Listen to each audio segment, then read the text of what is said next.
When facing such an expert, everyone below naturally didn't dare be disrespectful. Murong Yixian cupped his hands and bowed towards the people above before saying, "Seniors, when this junior arrived here, there was already no divine beast. I don't know who obtained the divine beast. This junior is speaking the truth. If you don't believe me, you can ask the people over there. They were even one step ahead of us." He looked at the people from the other team. Those people had already panicked under the powerful pressure from above.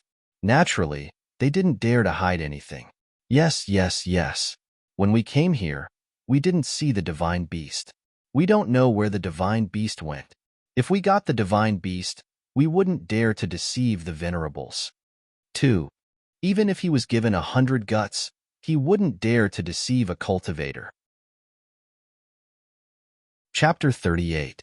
This junior is Murong Yixian. His voice was gentle as he spoke neither softly nor slowly. "So it's the third prince of glorious Sun Country. No wonder you have such a bearing." The middle-aged man nodded and withdrew his gaze to look at the people beside him. He smiled and said, "Everyone, the divine beast has just appeared and I believe it must still be in 9 volts forest. Let's see who can find it first with our own abilities." As he spoke, he raised his head and laughed, then rode his flying sword to search the surroundings. When the others saw him leave, they were afraid that they would be left behind, so they quickly left and began searching the surroundings. When the people below saw them leave, they couldn't help but let out a sigh of relief. There were actually 7 or 8 cultivators that appeared. One must know that they had only heard of cultivators in the past and never had the chance to see them. Now that they saw them, they were almost scared half to death. Seeing the 7 or 8 cultivators riding their flying swords, Feng Qingge's eyes were filled with yearning. She looked at Murong Yixian beside her and said softly, "Brother Murong, if there's a chance in the future, let's enter an immortal sect to cultivate together." "All right." Murong Yixian replied with a gentle voice, a faint smile on his handsome face. Hearing him nod in agreement, her heart was filled with sweetness. She asked softly, "Brother Murong, are we still looking for the divine beast? With those cultivators here, we have no chance. Even if we do find it, I'm afraid we'll be killed. Then let's go back now?" Hearing this, Murong Yixian glanced at her and said with a gentle voice, "You go back first. Let the Phoenix guards escort you back. I still have to go to the mountain pass in the deepest part of 9 volts forest to help Elder Qin get the well mud. I'll go with you." She tugged on his sleeve and shook it gently. She said softly, "Brother Murong, I don't want to go back so quickly. I want to follow you. The depths of 9 volts forest aren't like here. Every 100 meters you go deeper, the danger you'll face is different. Especially the well at the mountain pass. It's said that very few people go there because there's a 3rd-rank, high-level vicious beast guarding there. Be good, go home first. I'll go find you when I return." Hearing him say this, she knew that he wouldn't bring her along. She could only nod in response, "All right. I'll go home first. Remember to come find me when you return." "All right." He faintly smiled. After glancing at her, he picked out 10 people from the group he had brought and ordered, "You will follow and protect young Miss Feng back to the Feng Manor. If anything happens along the way, I will hold you responsible." "Yes."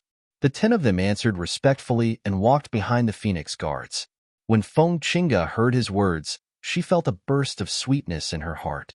Only then did she reluctantly bid farewell to him and let the Feng Wei and the others escort her back first. It wasn't until Feng Qinggu had gradually walked further and further away that the smile on Murong Yixian's face also faded away.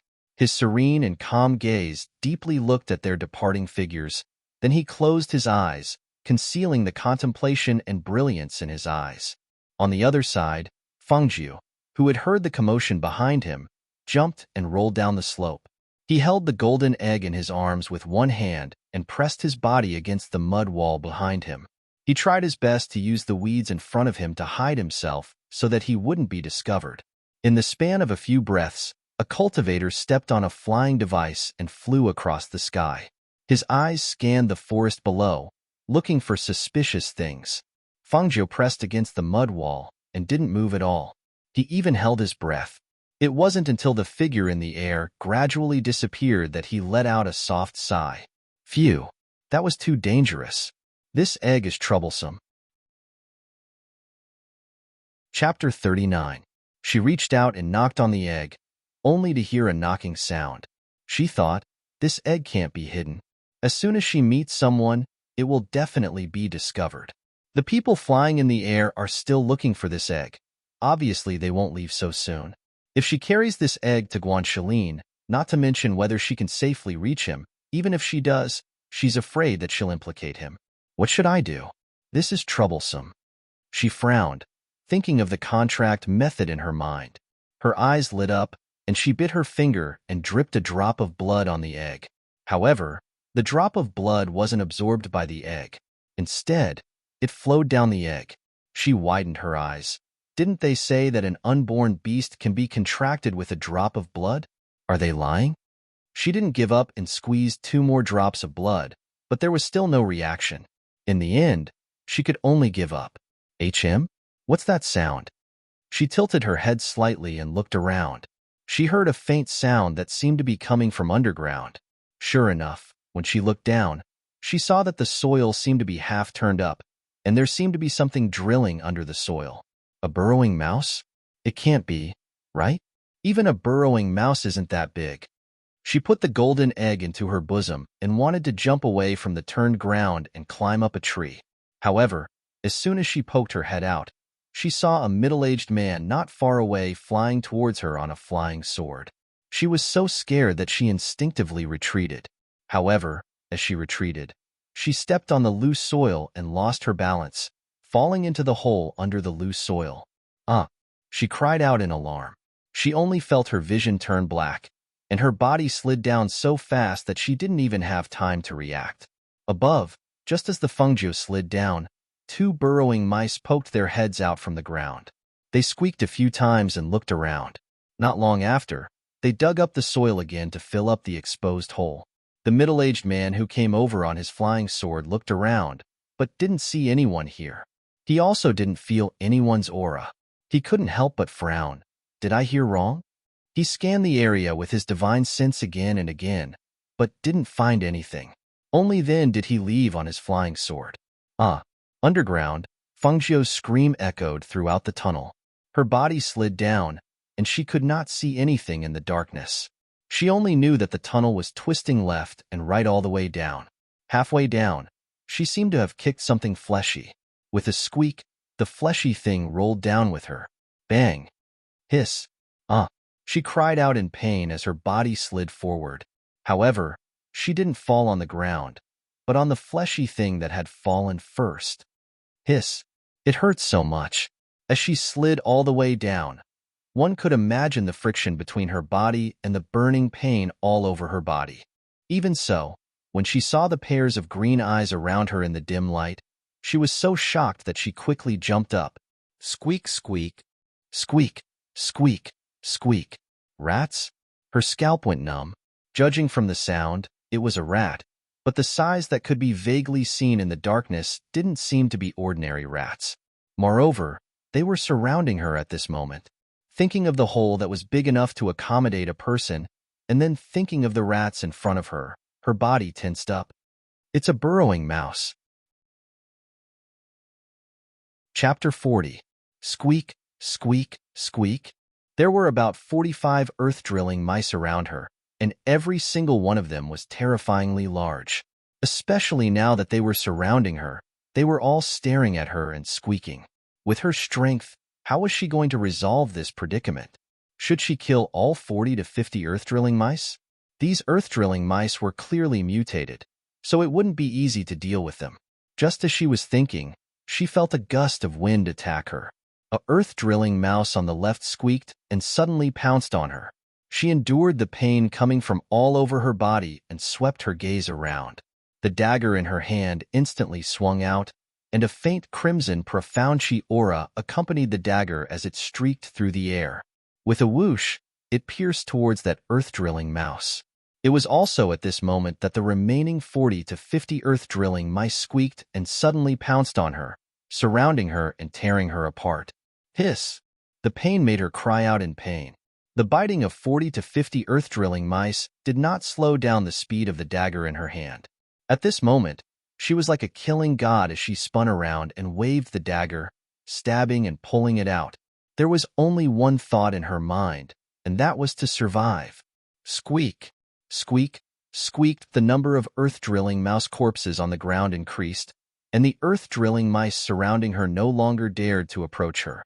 This was because the corpses around her had already piled up into a small mountain, and the thick stench of blood permeated the pitch-black space. As for her, her body was dripping wet and warm. It was her blood, and also the blood of those earth-drilling mice. Come on, don't dare to pounce on me anymore. Her voice was cold and evil, and her gaze was sharp and cold as it swept across the retreating earth-drilling mice. The bloodthirsty murderous aura and the fresh blood all over her body made her look like a killing god bathed in blood. Just her terrifying bloodthirsty aura alone was enough to make the remaining earth-drilling mice not dare to come forward.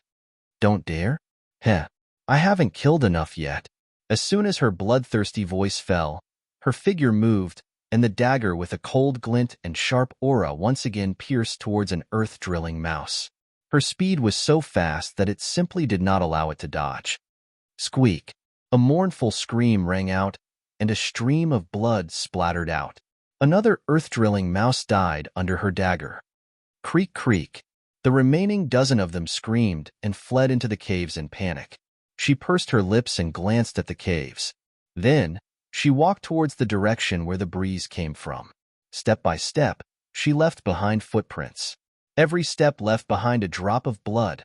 After walking for nearly an hour, the first thing she heard was the sound of flowing water. Then, it was the gradually brightening light. Due to the flowing water, the air became a little more humid. At this moment, her entire body was in unbearable pain, but she still gritted her teeth and walked step by step until she arrived at the source of the flowing water. It was a deep pool. The bottom couldn't be seen, but it was extremely clear. The water was flowing. It was just that no one knew where it flowed to. However, there was no road in this area. The light was slanting down from above, as if they were at the bottom of a deep valley. The cliffs were covered in moss due to the gentle flow of water, and there were some vines hanging down from the surroundings. She retracted her gaze after a single glance. What she needed to do now was not to leave this place, but to heal her injuries. If he didn't treat the wounds caused by the burrowing rats, he was afraid that they would become infected. Fortunately, there was a deep pool here. Chapter 41. She narrowed her eyes and felt the bone-chilling coldness of the pool, as well as the waves of pain from her wounds. However, after the pain, she felt very comfortable, as if a warm current was brushing past her body. A warm current? She suddenly opened her eyes and looked at her body in the water. At this moment, she sensed a faint aura surging on the surface of the water. It wasn't mystical energy, but pure spiritual energy. Looking at the deep pool filled with faint spiritual energy, she thought of those mutated earth-drilling mice. Was it because of the spiritual energy in this deep pool that they became so plump? But how could there be such a pure spiritual energy here? Just as she was deep in thought, the golden egg placed on the side suddenly moved and rolled into the pool without any warning. Splash! With a splash, the golden egg quickly sank into the water. She was shocked and grabbed the chinkuan pouch and dagger placed on the side before quickly diving down. She opened her eyes in the water and saw the golden egg slowly sinking. However, the deeper she went, the deeper the clear pool became. It was as if it was a bottomless pit filled with mystery. She was worried that she wouldn't be able to hold her breath if she dived any deeper. She was also worried that she would encounter something at the bottom of the pool if she dived any deeper. Thus, she increased her speed and dived deeper. When she saw that she was getting closer, she reached out to grab the egg. However, just as she was about to swim up with the egg in her arms, she caught a glimpse of what seemed to be a stone door covered in moss at the bottom of the pool. Although she was puzzled, she wasn't curious at this moment because she couldn't hold her breath. She quickly held the egg with one hand and swam upwards with the other. However, at this moment, the door at the bottom suddenly creaked open slowly. A strong suction force came from the door, like a whirlpool at the bottom of a pool, sucking her and the water into the door. Under the strong suction force, She couldn't avoid being sucked into the whirlpool and into the door. However, under the pressure of the water and the suction force, she only felt the blood in her heart churn. She spat out a mouthful of blood, which landed on the golden egg in her arms. However, she didn't see the blood she spat out being absorbed by the golden egg before her vision turned black and she lost consciousness. It was also at this moment that a faint layer of golden light appeared on the golden egg. The complicated patterns that had disappeared on the eggshell reappeared and gradually extended outwards along with the golden light. The most unexpected thing was that the golden egg, which was originally the size of 2 fists, gradually grew bigger in the golden light. It was still in Fengjiu's arms, but at this moment, it was as big as a big watermelon. On the other hand, a crimson-red pattern of a flaming phoenix appeared between Fengjiu's brows, and her entire body was enveloped by a golden light. Moreover, the wounds on her body were healing at a speed that was visible to the naked eye. With a loud boom, Fengjiu, who had been sucked into the whirlpool, fell to the ground. The water in the whirlpool splashed onto her body. The gravity and pain gradually made her regain consciousness. When she slowly opened her eyes, she was blinded by the golden light. Kacha! The crisp cracking sound startled her. She just happened to see the golden egg in her hands become as big as a watermelon. There was even a crack on its surface. Kacha! Chapter 42. After the eggshell cracked open, what came out was not a little phoenix, but a naked child with his hands and feet together and his buttocks slightly raised. A faint golden light that contained a rich spiritual aura pervaded his body and gradually dissipated. As if he had just woken up, he raised his head slightly and opened his eyes that were as clear as water. He looked at the similarly naked Fengjiu in a daze. After a long while, he seemed to have reacted. Those pair of black eyes glared and 2 clusters of scarlet flames burned inside. He suddenly jumped up, one hand on his fleshy waist and the other pointing at Fengjiu on the ground. His tender voice was filled with disbelief and anger. "You woman, this noble one is an ancient divine phoenix. You actually imagine this noble one as a human brat. Even if he could transform into a human when he grew up in the future, he never thought that he would turn into a human brat when he came out of his shell. He was a little fire phoenix. A little fire phoenix. Because of the contract, the contractor's imagination of him before he was born could directly determine whether he would be born as a beast or a human. However, if he was born as a human, he would have to wait until he reached adulthood before he could transform into a phoenix. Who knew how long it would take for him to reach adulthood? Then before he reached adulthood, wouldn't he have to parade around like a little brat? The more he thought about it, the angrier and sadder he became. He wanted to cry, but didn't want her to see him make a fool of himself. He could only fiercely glare at the main culprit. Fengjiu was dumbfounded. A little brat really hatched from this egg? All right.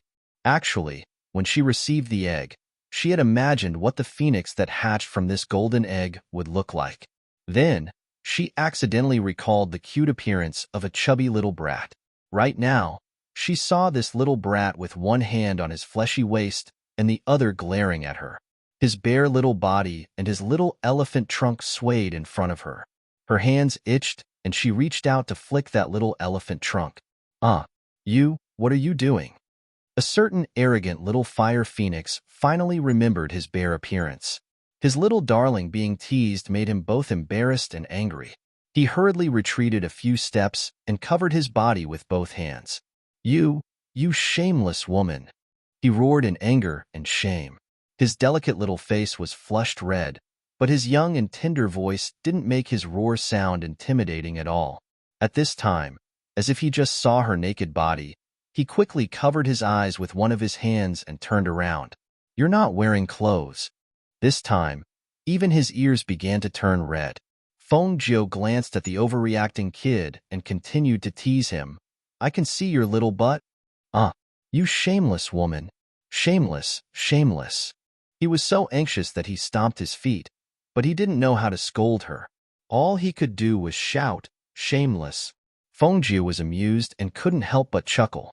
At this moment, she lowered her head and noticed that all the wounds on her body had healed. A hint of surprise flashed through her deep eyes. Her eyes moved slightly as she thoughtfully looked at the little fire phoenix, who was now covering its little but with both hands. Was it because of this little brat? She took out a piece of cloth from her universe bag and wrapped it around her chest. Then she took out a set of men's clothing and tied it with a belt. Only then did she reach out and hug the naked little brat. What do you want to do? Chapter 43. Who would have thought that Fengjie would take out a set of clothes from her heaven and earth pouch? Using a dagger, she changed it a bit and put it on the little guy. Just put up with it for a bit.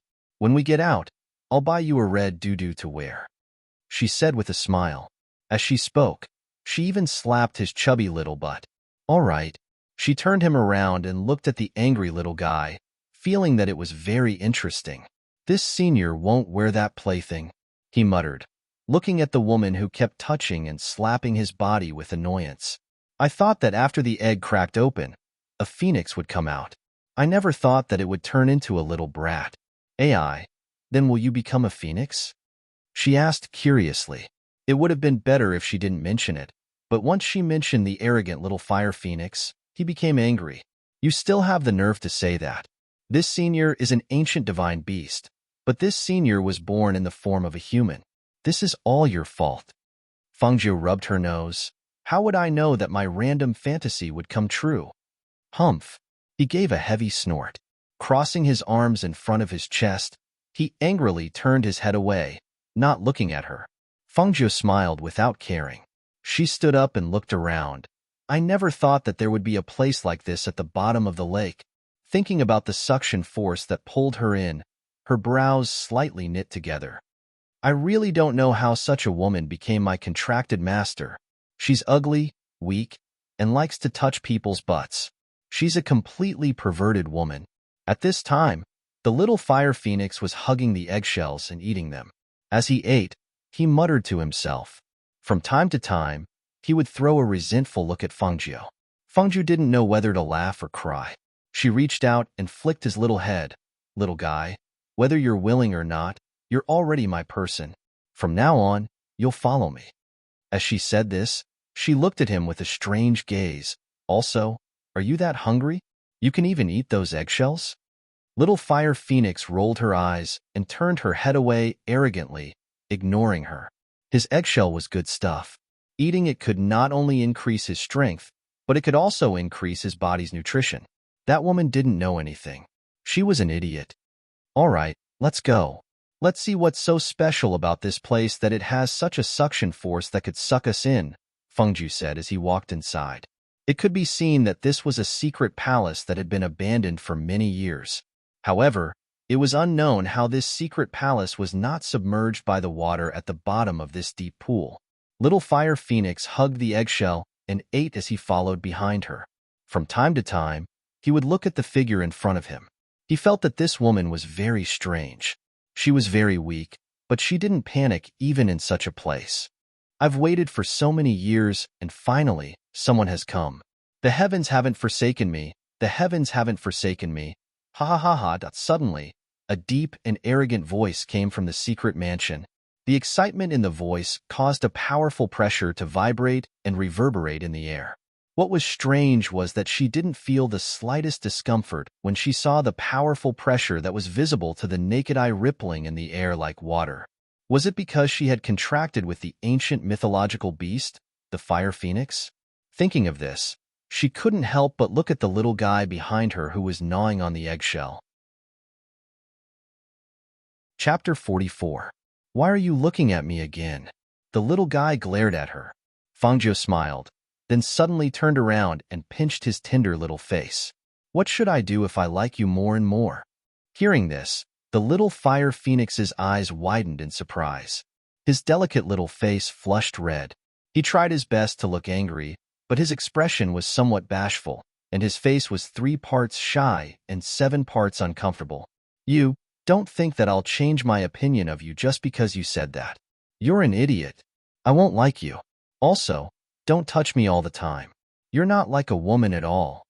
After saying that, he proudly looked away, not looking at her.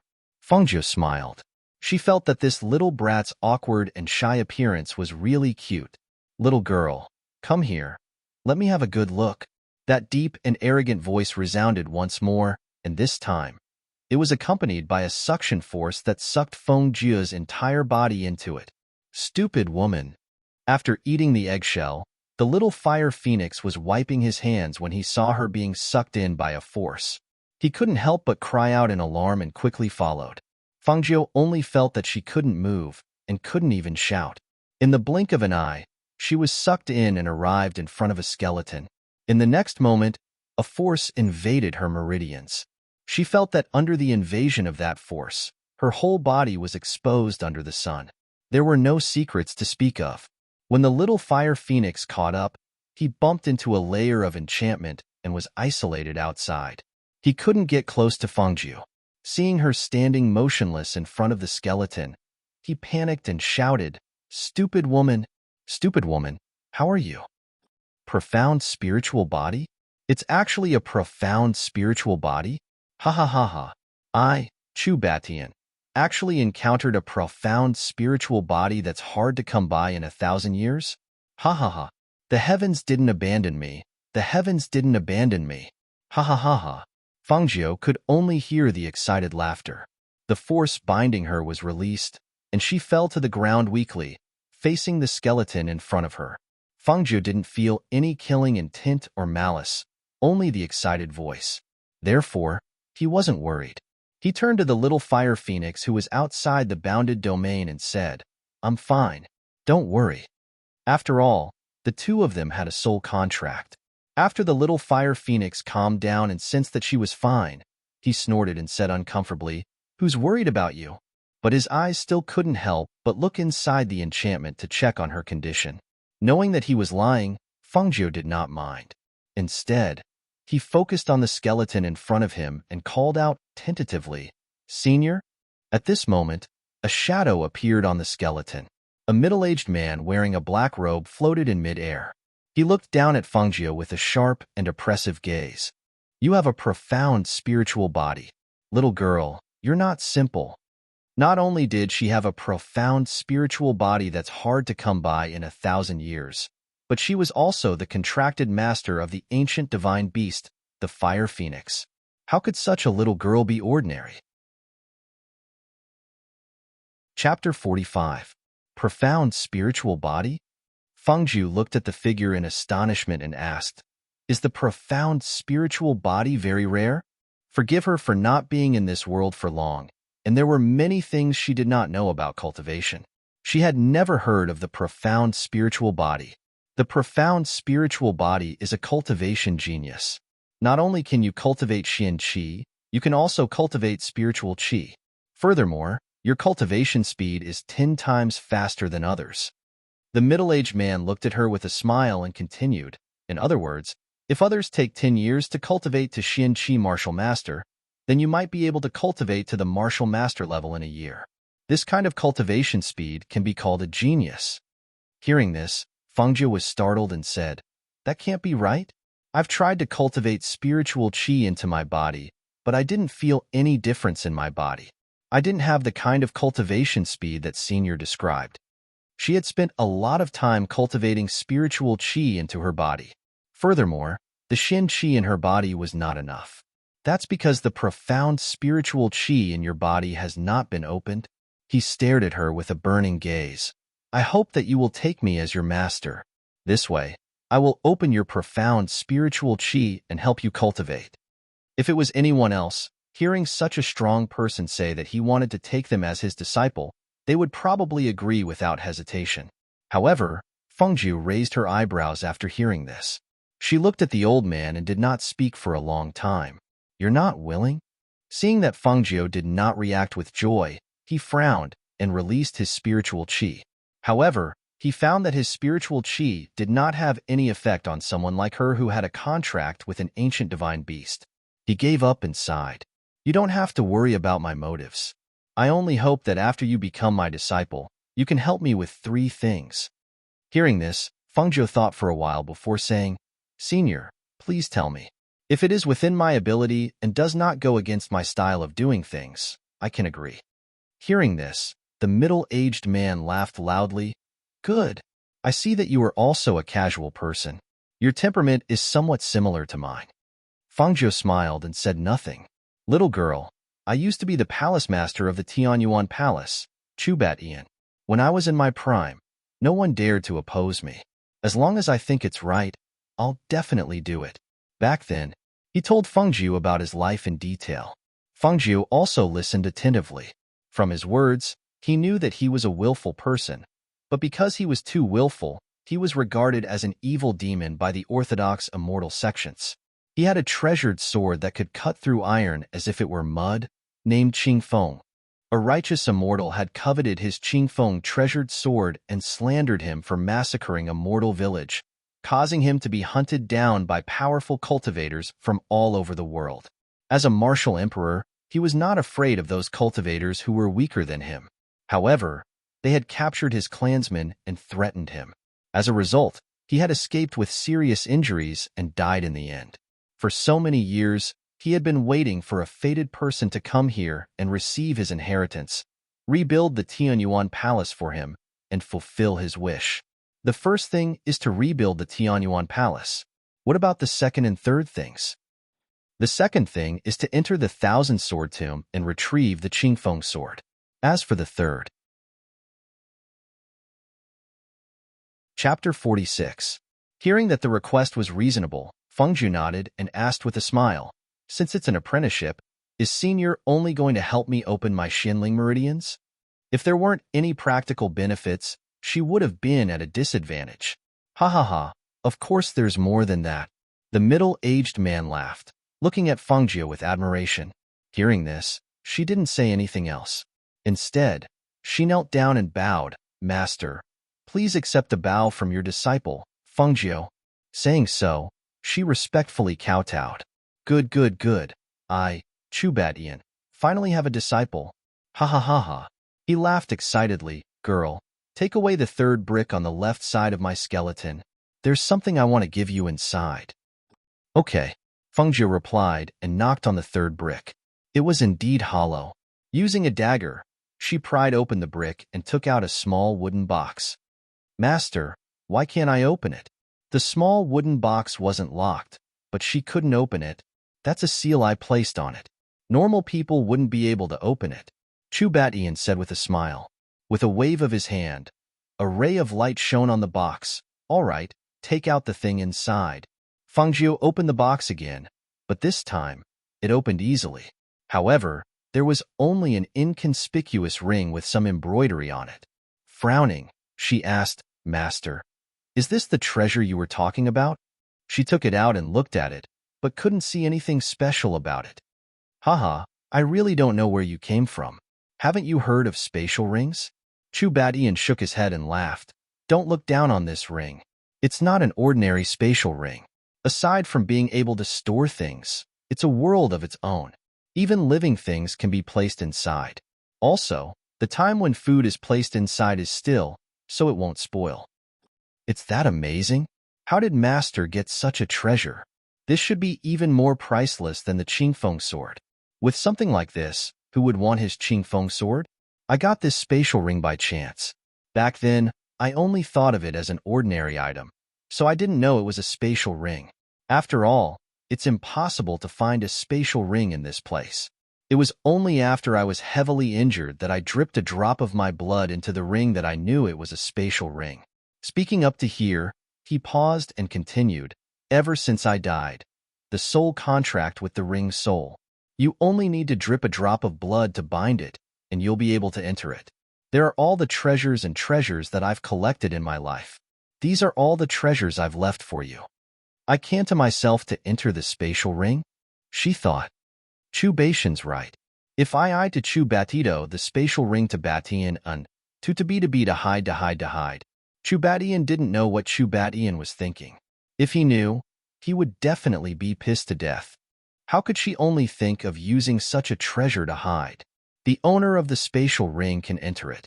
However, there seems to be a barrier inside the ring. Back then, I was like a lamp that ran out of oil, so I couldn't figure it out. I only know that it can store living things. As for the rest, you'll have to slowly explore it in the future. Chapter 47. Hearing this, Fangjiu raised her head to look at him. Seeing that the shadow was gradually weakening, she stepped forward. She knew that this shadow was floating in the air because of the last strand of his essence blood and divine sense. Once that strand of essence blood and divine sense was exhausted, he would disappear from this world forever. Steady your mind and calm your heart. The process will be a little painful, but you must endure it, Chu Batian said in a low voice. Only then did he envelop her with the last of his essence blood. A visible light surged through Fengjiu's body, seeping into her meridians and expanding them. Pain. A heart-wrenching pain. All the meridians in her body were being forcefully expanded by a strong flow of energy. From small to large, it was as if they would explode at any time. The pain caused her to break out in a cold sweat. It was more unbearable than someone cutting her with a knife. But she clenched her teeth and didn't make a sound.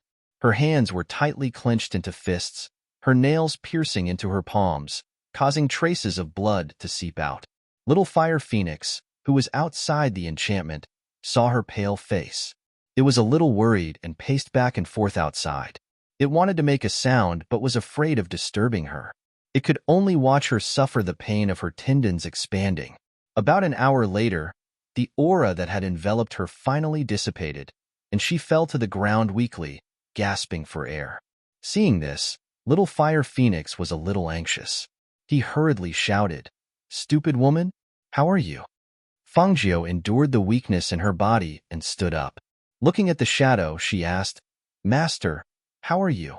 "I'm already an ancient person. I've been guarding the last of my essence blood and divine sense for a disciple like you. I have no regrets." Chu Batian looked at her and said, "Girl, before you're strong enough to protect yourself, you must remember to keep a low profile. Don't let anyone know that you have the profound spiritual body. Otherwise, you'll attract a fatal disaster. The world of cultivation is cruel. Even if you're a natural genius, you still have to grow up." "Yes, Master, I understand." She nodded as warmth flowed through her heart. "Master is unable to give you any pointers on cultivation. When you go back, carefully look at the cultivation methods in the space. In the future, I will find a master to give you some pointers. But you must remember, you must always be on guard against others. You must not let a second person know that you have a rare treasure." Yes. She smiled. At this moment, she finally admitted that he was her master. "You won't be able to walk out of this deep pool. I'll send you all to the Thousand Sword Tomb in the end. After you find the Azure Edge Sword, don't easily show it to others. Otherwise, the Azure Edge Sword will also bring you trouble." He warned again. "Master, after entering the Thousand Sword Tomb, how can I find the Qingfeng sword?" The Thousand Sword Tomb is a place where swords are buried. However, not everyone who enters the Thousand Sword Tomb will be able to find a suitable sword. Swords have spirituality and will choose their own masters. The Azure Edge Sword is even more so.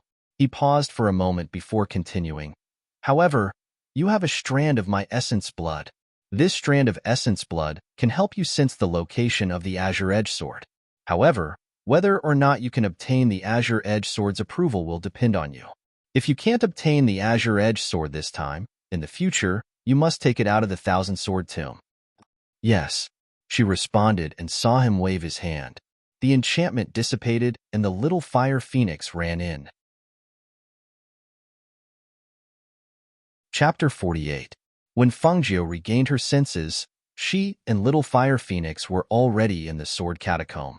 As far as the eye could see, it was filled with swords, as well as the sharp sword aura in the air.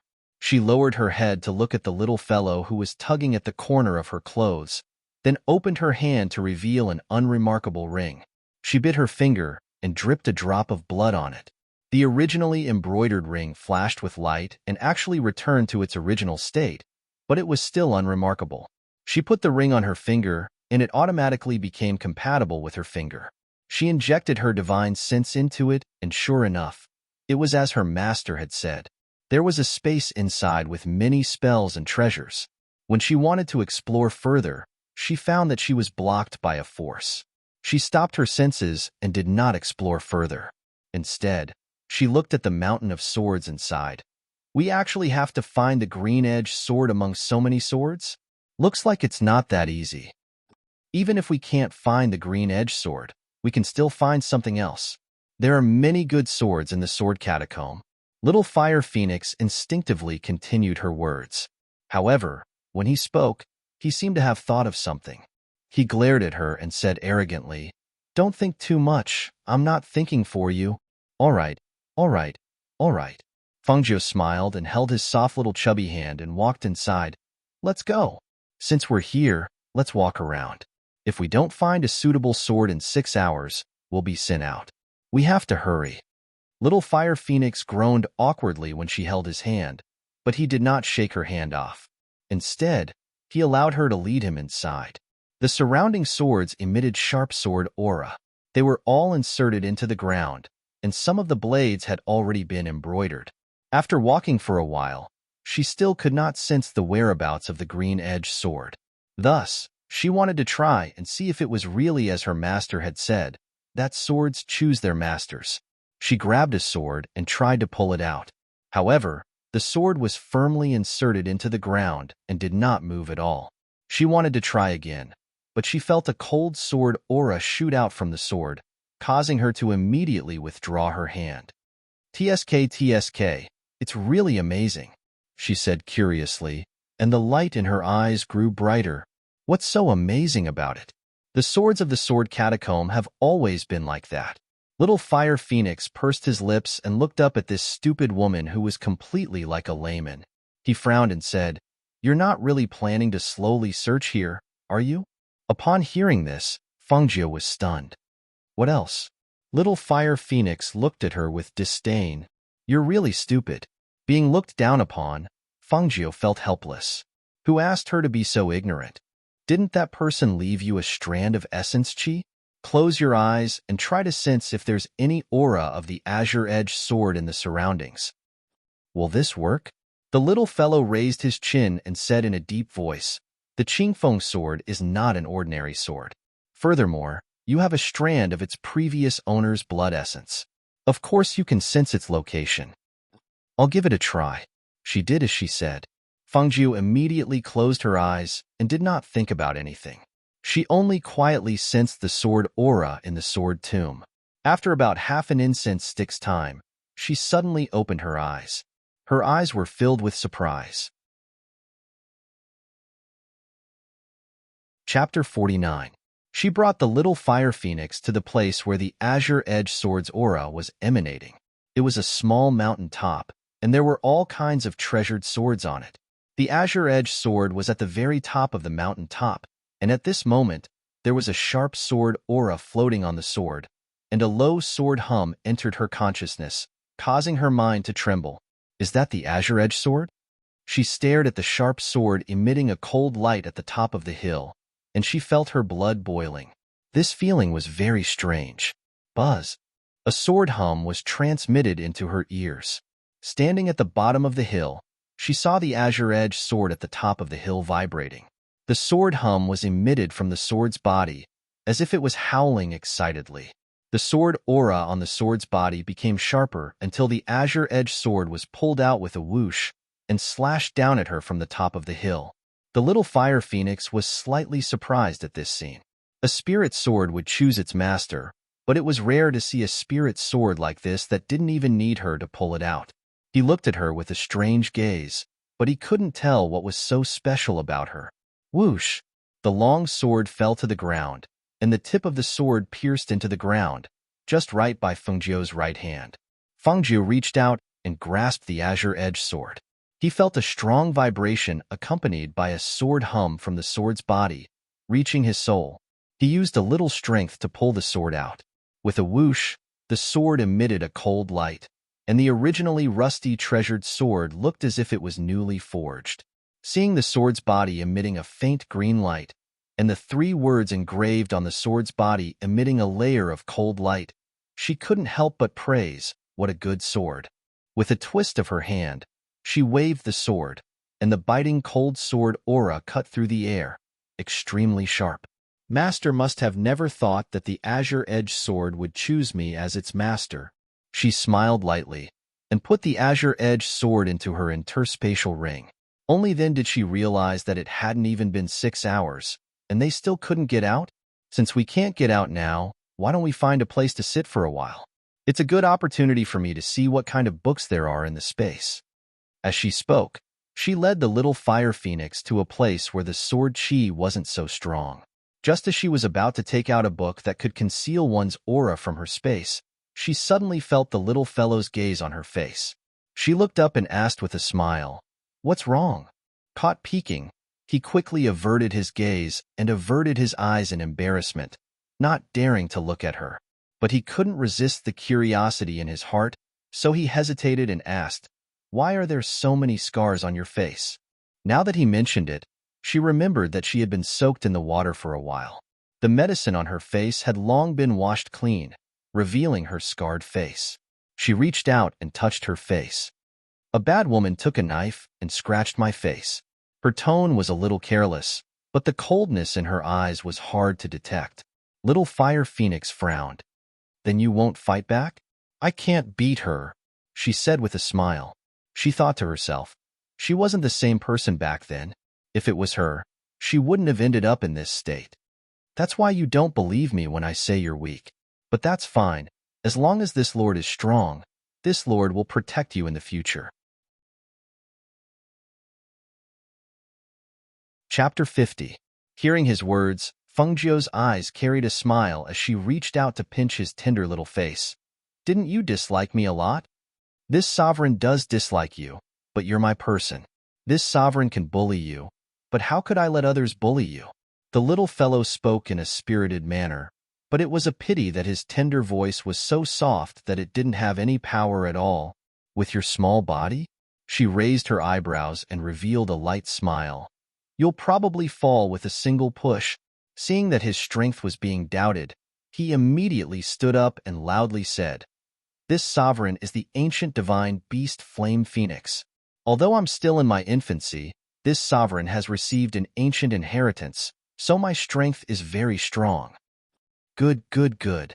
"Then tell me, what do you know?" She lightly smiled, a bit disapproving. After all, he was just a 3-year-old little brat.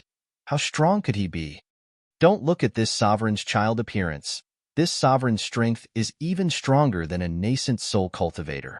If it wasn't for that person's divine sense restraining the secret palace, that barrier wouldn't have been able to stop this sovereign."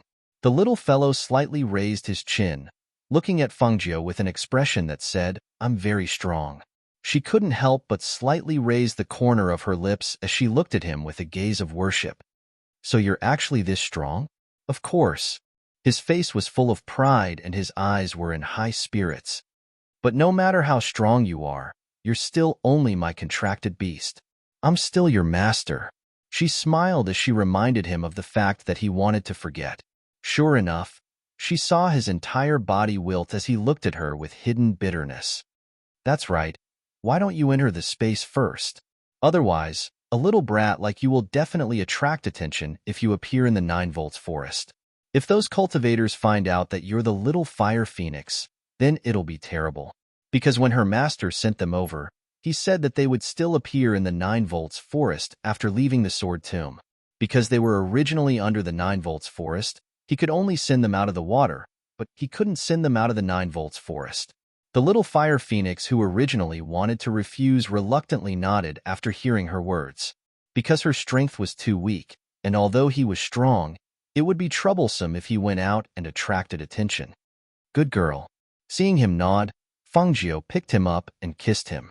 Seeing his little face turn red and his shy expression, Fengjiu couldn't help but laugh. Fengjiu used his spiritual will, and the little fire phoenix entered the space. 6 hours later, a vortex appeared in the sky above the sword tomb, and then she was sucked into it. Where is this?" She looked at the place where she suddenly appeared. It seemed like she was still in the 9 volts forest, but there wasn't a single person in the surroundings. Not even a single beast could be seen. It was so quiet that it was somewhat terrifying. Furthermore, it was already nighttime. Phew, it's cold. She rubbed her arms and thought as she walked through the forest, "I wonder if Guansheline is still waiting for me there?"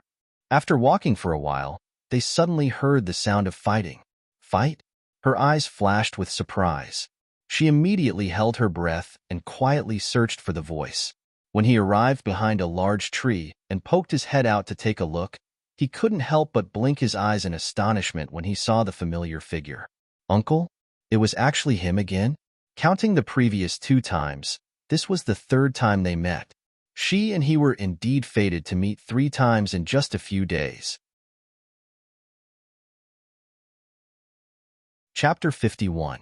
She watched from behind the tree and was surprised to find that he was holding a long sword that was 3 fingers wide. The sword was sharp and murderous, and his whole body was filled with a breath that was visible to the naked eye. It was not Xin Qi, but spiritual Qi. There was no doubt that he was a cultivator. However, there was something wrong with him now.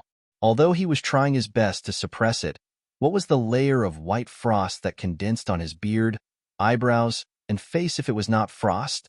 Frost? Why was there suddenly frost on his body? With a mournful scream, the last black-clothed man's chest was pierced by a cold sword. That black-clothed man half knelt down, blood flowing out of his mouth. His eyes were fixed on the last black-clothed man.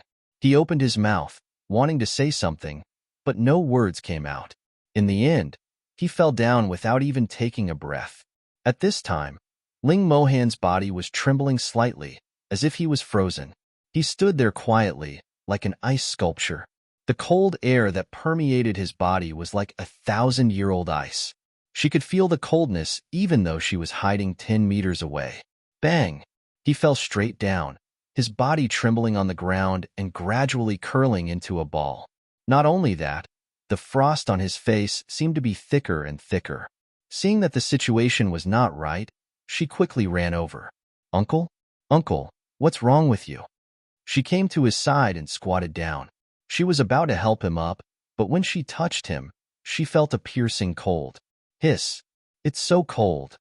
She instinctively retracted her hand and looked at the person who opened his eyes and looked at her with some astonishment. Why was he so cold? If it went on like this, wouldn't he be frozen to death? He just looked at her and closed his eyes again. His lips were gradually turning purple. Seeing that his situation was not good, she gritted her teeth and endured the piercing cold. She checked his pulse and could not help but be shocked. This is 1,000-year-old cold poison? She opened her eyes wide in astonishment. Somewhat incredible. There was a cold energy flowing through his meridians. It was this extremely cold energy flowing through his body that caused him to be like this. Moreover, this extremely cold energy was clearly a cold poison.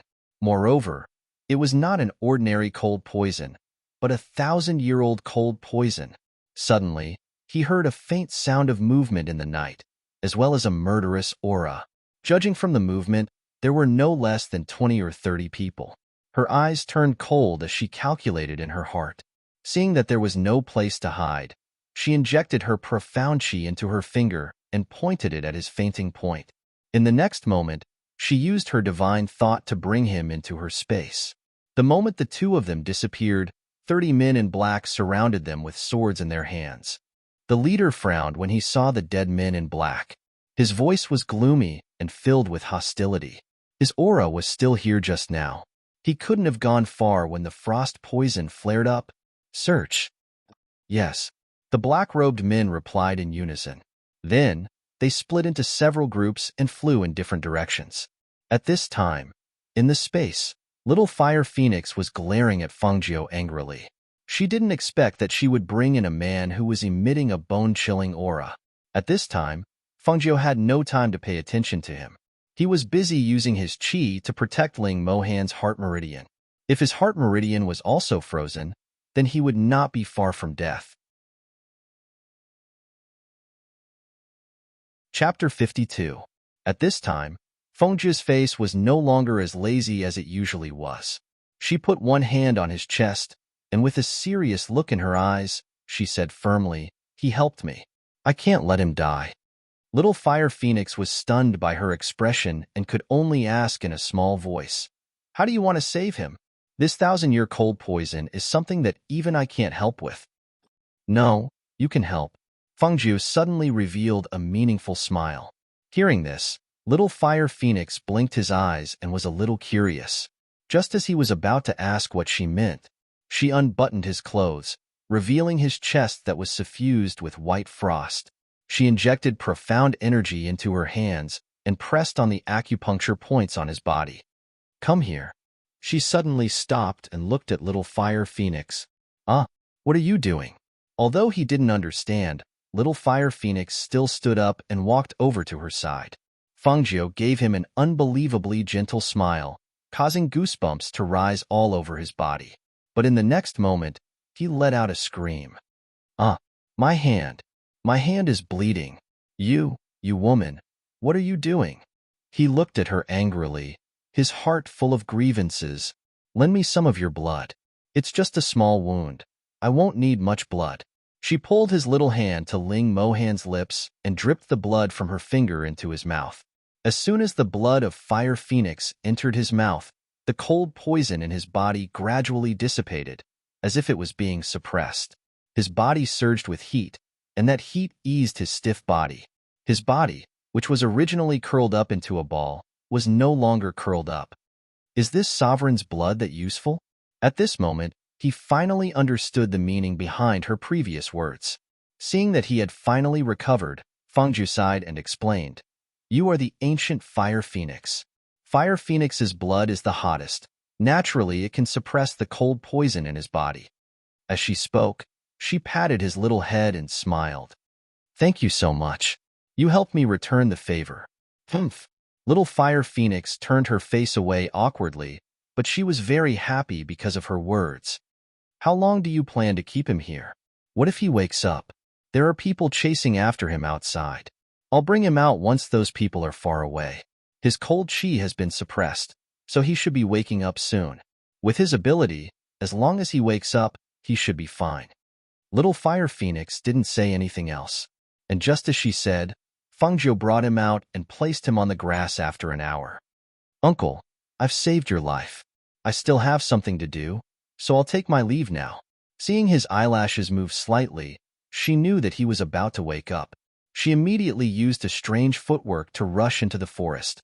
Not long after she left, Ling Mohan also woke up. The voice of the little beggar was still echoing in his mind. He looked at his recovered body in surprise and felt that the cold had been suppressed.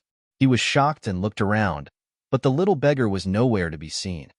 As for Fangio, she was worried that the blockhead Guan Shilin was still waiting for her there, so she rushed to the original place. When the sky was bright, she finally arrived under the big tree. Seeing that he was no longer there, she couldn't help but sigh in relief. "Looks like he's gone. That's good.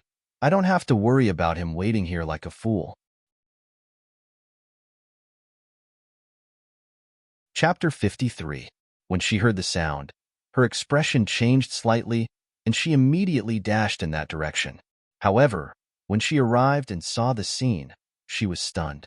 She only saw the man covered in blood fighting with a fierce tiger with his bare hands. His clothes were torn by the tiger's claws, and the scratches on his body were a ghastly sight. And around him, there were more than 10 Huilang corpses. Just when she was shocked that he could kill more than 10 Huilang alone and fight with a fierce tiger, she saw him clench his fist, and a surge of dark force filled his fist. With a loud bang, he sent the fierce tiger, which weighed hundreds of kilograms, flying.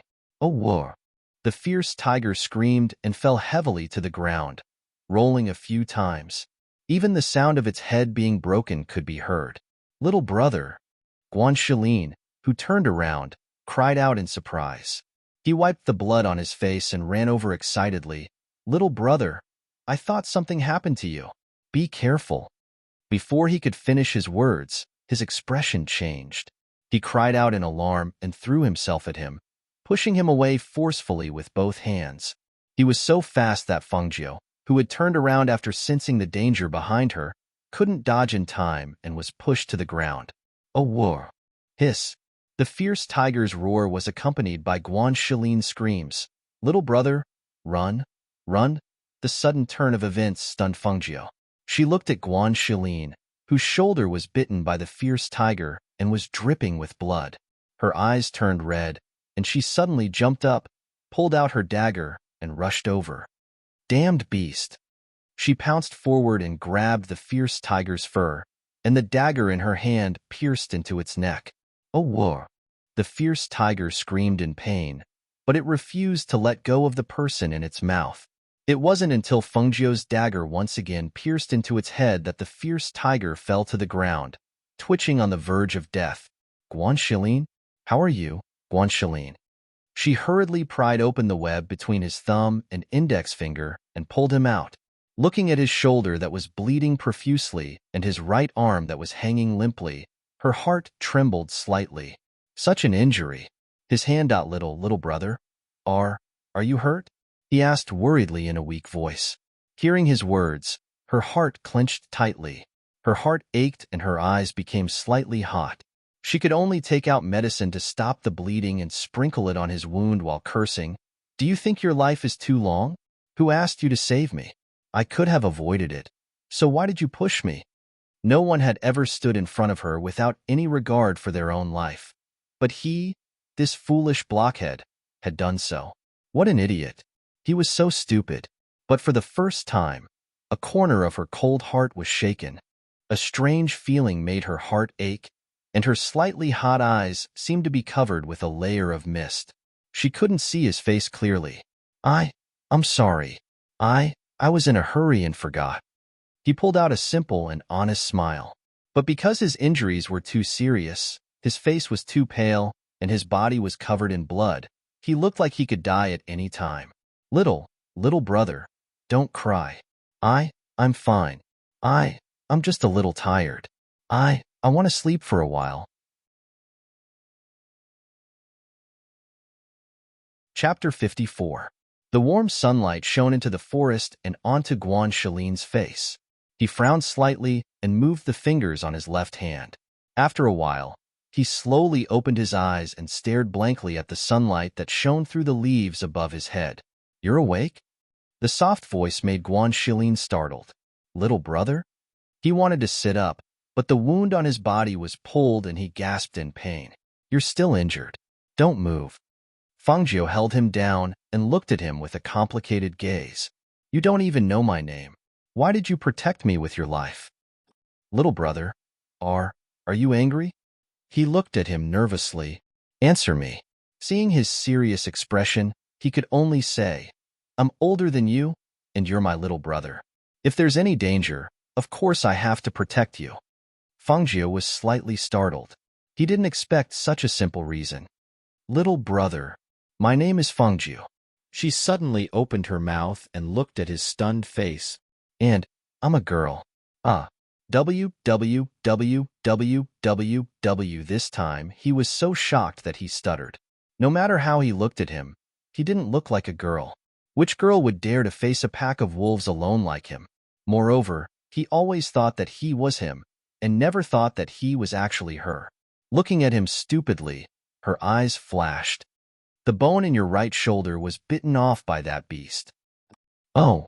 He glanced at her and replied, What I mean is, your right hand is crippled. This time, he paused and narrowed his eyes. Yes. Do you regret it? Hearing this, Guanxilin looked at her, shook his head, and said seriously, I don't regret it. If I didn't block it and it bit you, you might not have survived. I'm a man, and I'm strong. It's just one arm, so it's fine.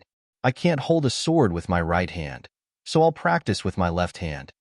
Hearing this, Fengjiu was startled for a long time. After a while, he revealed a smile.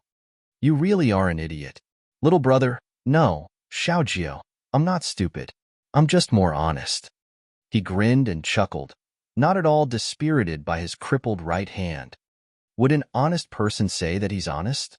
She raised her eyebrows and looked at him. She secretly decided that she would definitely cure his right hand. Xiaojiu, did you encounter any danger when you went to pick herbs? Why are you gone for so long? Thinking about how he had waited there for an entire day and night without seeing her return, he thought that she had encountered another ferocious beast, so he wanted to run over to look for her. Unexpectedly, he was besieged by wolves and tigers. There was an accident, and I was chased by 2 bears all over the forest. Are you hungry? I'll go hunt some wild animals nearby and roast them. She briefly explained, not intending to say much about what she had encountered in the past day and night. I'm hungry, but don't go too far, he said worriedly. Got it. She smiled, got up, and walked around. A few days later, in Jufu Forest. During this period of time, the two of them had become closer. Knowing that Fangjiu was alone, Guanxilin shouted that he wanted to acknowledge her as his sister. Fangjiu couldn't persuade him, and also felt that it was a good idea to acknowledge him as an older brother. Thus, the two of them performed a simple ceremony to confirm their sibling relationship. Chapter 55. Yes, sure. Let's leave this place first. For her, it didn't matter where she went. Thus, the two of them left without hesitation and headed towards Stone Forest Town. 2 days later, in Stone Forest Town, Guanxilin's clothes were tattered and stained with blood. His handsome face was covered in black patches, and his muscular arms made him look like a savage. As for Fangjiu, his white clothes had turned gray, and his face was smeared with medicine. He looked dirty and messy, no different from a beggar. When the two of them entered Stone Forest Town, they naturally attracted a lot of disgusted gazes. Even the people who passed by them avoided them as much as possible to prevent them from bumping into them. The atmosphere in town is really different. Fangjiu took a deep breath. He could smell the fragrance of various snacks in the air. Xiaojiu, let's change our clothes first.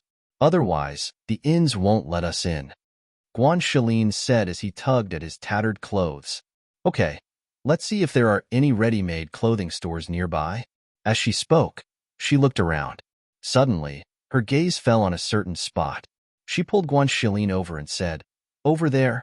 There's a shop over there. Wait.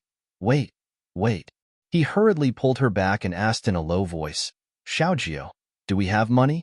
How can we buy clothes if we don't have money? She was speechless when she heard this. How can we not have money? Don't worry, I have money. As she spoke, she waved the bag at her waist. Let's go. Let's not talk about one set. Even 10 sets won't be a problem. After hearing that she had money, Guanxilin grinned. The two of them walked towards the ready-made clothing store together. Bro, you should wear this. It suits you. She picked up a black robe. The quality was not bad, and she let him try it on. Okay, I'll take this one. He had no objections. He took the clothes and walked inside. Not long after, he finished changing and walked out. Seeing that she was picking out men's clothes, he said, Xiaojiu, why are you picking men's clothes?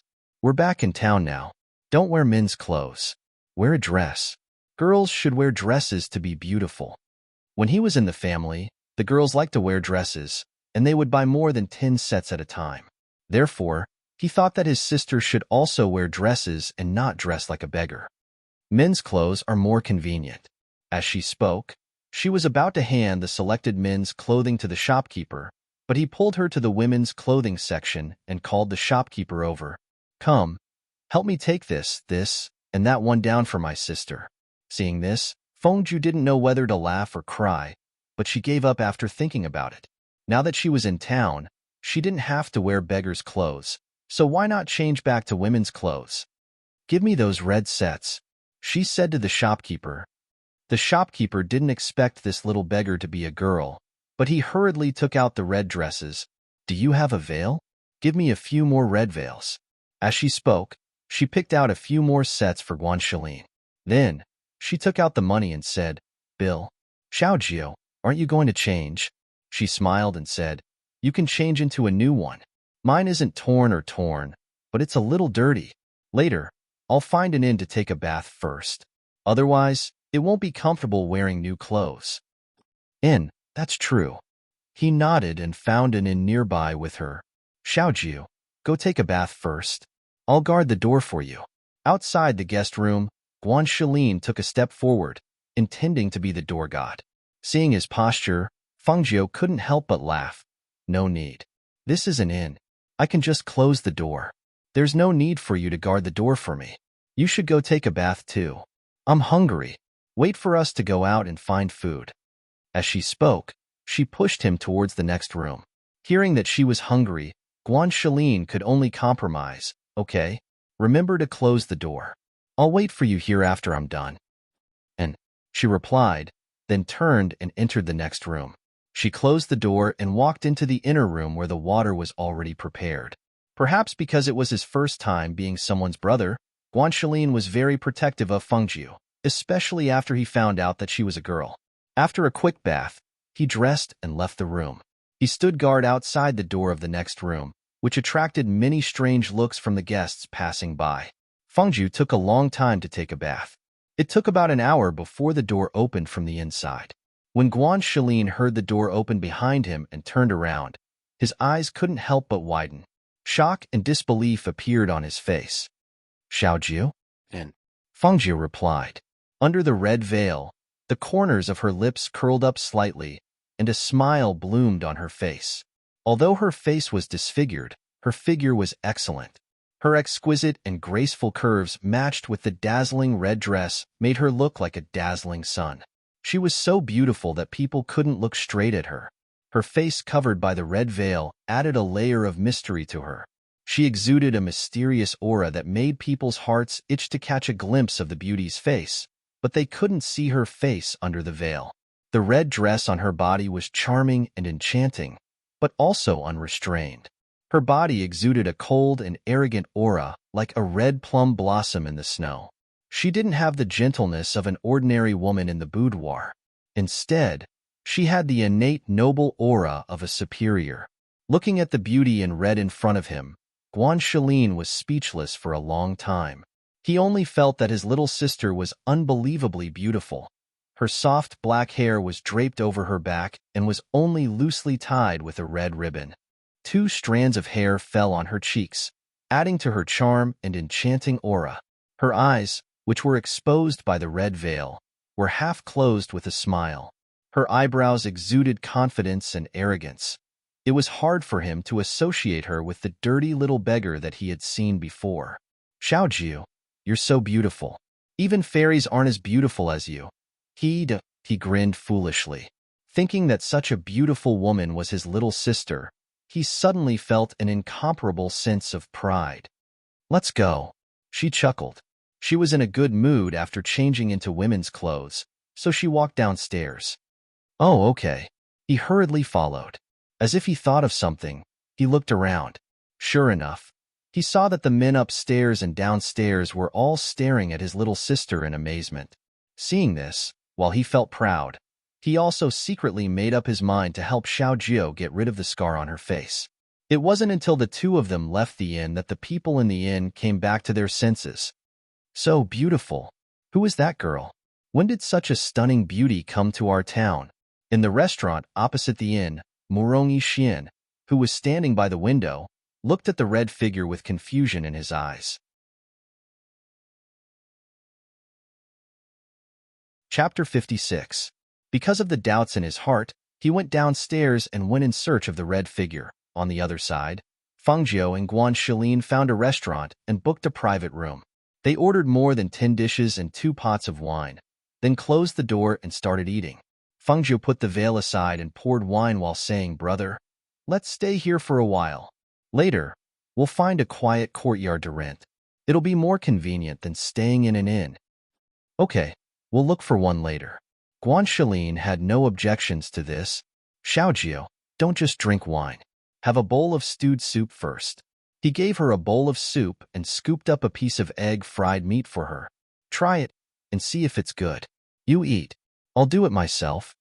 As she spoke, she saw that he wasn't used to using his right hand and couldn't hold the chopsticks properly. She put some of each dish into his bowl and said, "After a while, I'll raise my cultivation and find the medicine to cure your right hand." Hearing this, he was a little startled. It can be cured? It's just that the things you need aren't easy to find. She drank a bowl of soup and ate some dishes. But it won't be a problem. I'm 100% sure that I can make your hand recover to its original state. With her medical skills, as long as she had the medicine, there was no illness that couldn't be cured. Not to mention the tendons in his shoulder that were bitten off. Even if his entire arm was bitten off, she could reattach it. Although he didn't regret his hand being crippled, Hearing her say that it could be cured still made him very happy. Xiaojio, if my hand can be cured, then I'll work hard to cultivate in the future and protect you. Okay. She nodded with a smile. She knew that his strength wasn't low. With his strength alone, he could deal with a pack of wolves and tigers. One could imagine how strong his explosive power was in a desperate situation. She also believed that he would become even stronger in the future. Downstairs, Murong Yixian sat at the table on the first floor and drank wine. His eyes were closed, and he was deep in thought. He didn't know why he followed her, and he didn't know why he thought that the woman in red was Chinga. But when he glanced at her from upstairs, the back view was very similar. But he followed her all the way. He wasn't sure because the two people's temperaments were different. Chinga was gentle and soft, while the woman in red was unrestrained and flamboyant. Her red clothes were so dazzling on her. Although his Chinga was also very outstanding, she wasn't that kind of person, and she never wore red clothes. How could he suspect that the Chinga who had already returned was someone else? That familiarity in her every action and smile, it was clearly her. But there was a voice in his heart he couldn't help but doubt. After a long while, when the door to the private room upstairs opened and the red figure appeared again, the shocked gazes of the diners upstairs and downstairs couldn't help but follow her closely. The veil that fluttered slightly as she walked made them wish that a gust of wind would blow the veil away. Murong Yixian raised his eyes and looked over, only to see the woman in red with an extremely outstanding temperament slowly walking down. Every step she took was calm and graceful. Her red clothes were like fire, like the sun, yet her body exuded a cold and indifferent aura that kept people away. Every movement she made naturally exuded the noble aura of a person in a superior position. Chapter 57. When she saw Murong Yixian, Fengjiu was a little surprised to see him here. Actually, she had already sensed that someone had been following them, but she didn't feel any malice, so she didn't pay attention to it. Thinking about it, the person who had been following them was him. However, wasn't he accompanying the fake Feng Chinga? Why was he here? And what was the meaning of the inquisitive look in his eyes? Under the veil, she revealed a playful smile. She calmly retracted her gaze and walked out. However, she hadn't taken a few steps when the person who had been sitting blocked her way. She didn't say anything, only raised her eyes to look at him. Murong Yixian didn't say anything either. He stood in front of her and quietly looked into her eyes, as if he wanted to find a trace of familiarity from the past in those eyes. However, he was disappointed. Although those eyes were very similar to hers, those wanton and flamboyant eyes were not hers. This pair of eyes was so beautiful, so similar to the person in his heart. However, his Song Chinga's eyes were gentle, but this pair of eyes in front of him hid a hidden sharpness. The two completely different auras made him unable to distinguish between them. Boy, what are you doing? Seeing that something was wrong, Guan Shilin stepped forward. His sturdy body blocked the two of them, cutting them off from looking at each other.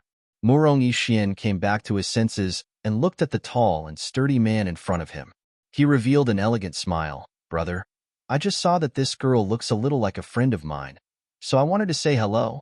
Perhaps it was his gentle and refined manner and noble aura that made Guan Shilin feel that he didn't seem like a bad person, so he was slightly puzzled and turned to look at the person behind him. Miss, the peach blossoms in Peach Blossom Temple bloom in March. He quietly looked at her, his gaze so gentle that it seemed as if he could drown her in water. And this strange sentence made Guan Shilin a little confused, not knowing what it meant. Only Fengjiu's heart moved slightly. In his memory, there was such a warm face painting at Brother Murong. I heard that the peach blossoms in Peach Blossom Temple are the most beautiful, with red and white contrasting against each other. The mountains and plains are endless. Is that true? Under the peach blossom tree, a beautiful young girl raised her head slightly. Her eyes were filled with deep affection as she looked at the man in white beside her. The white-robed man's eyes were filled with tenderness. He reached out to hug the young girl beside him and said gently, "Yes, there are endless peach blossoms in the Peach Blossom Nunnery. When the wind blows, the sky is filled with pink petals like a rain of flowers. When the peach blossoms bloom in March this year, I'll take you to see it." When the peach blossoms bloom in March of this year, I'll take you to see them. A hint of surprise flashed through her half-closed eyes. Her heart suddenly felt a kind of bitterness and pain. She knew that it was the original owner's deep affection for Morong Yixian. The person was right in front of him, and the words seemed to have been spoken yesterday, but the person had already disappeared between heaven and earth. Morong Yixian's heart tightened slightly.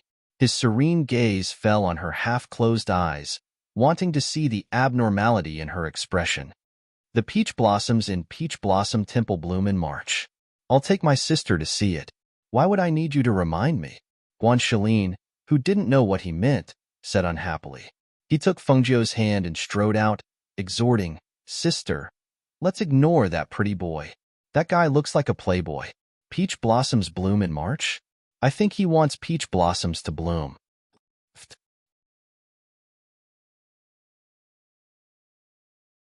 Chapter 58.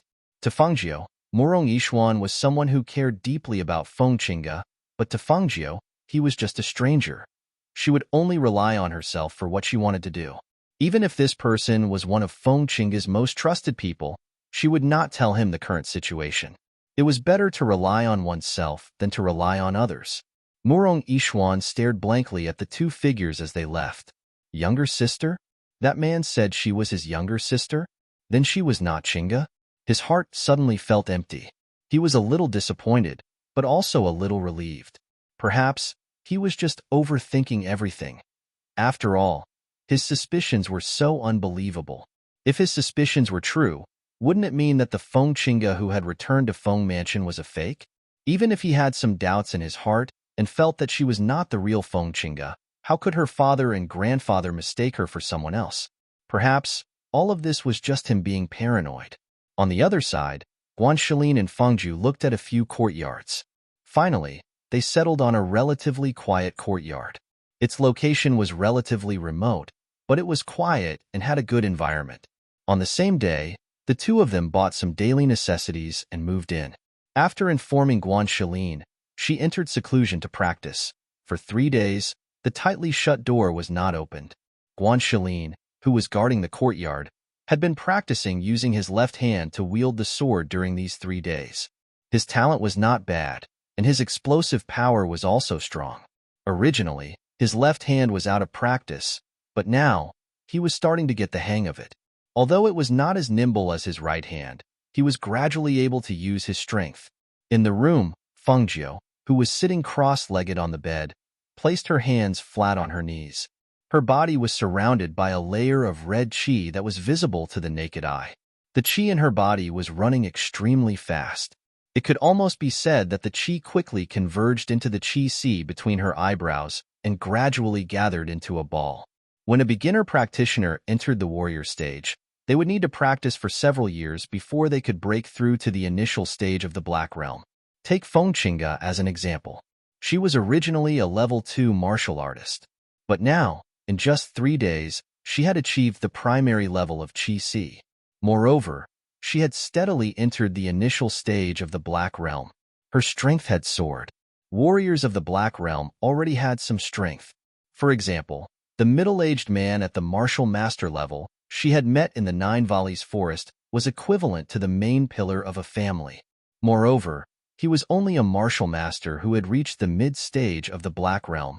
Back then, when the martial master was in the mid-stage of the Black Realm, he was no match for her, let alone now that she had cultivated the Qi Si and entered the level 2 of the initial stage of the Black Realm. When she exhaled softly and slowly opened her eyes, little Fire Phoenix's surprised voice rang in her mind. Stupid woman, the barrier in this space has been broken by this sovereign. Quickly come in and take a look.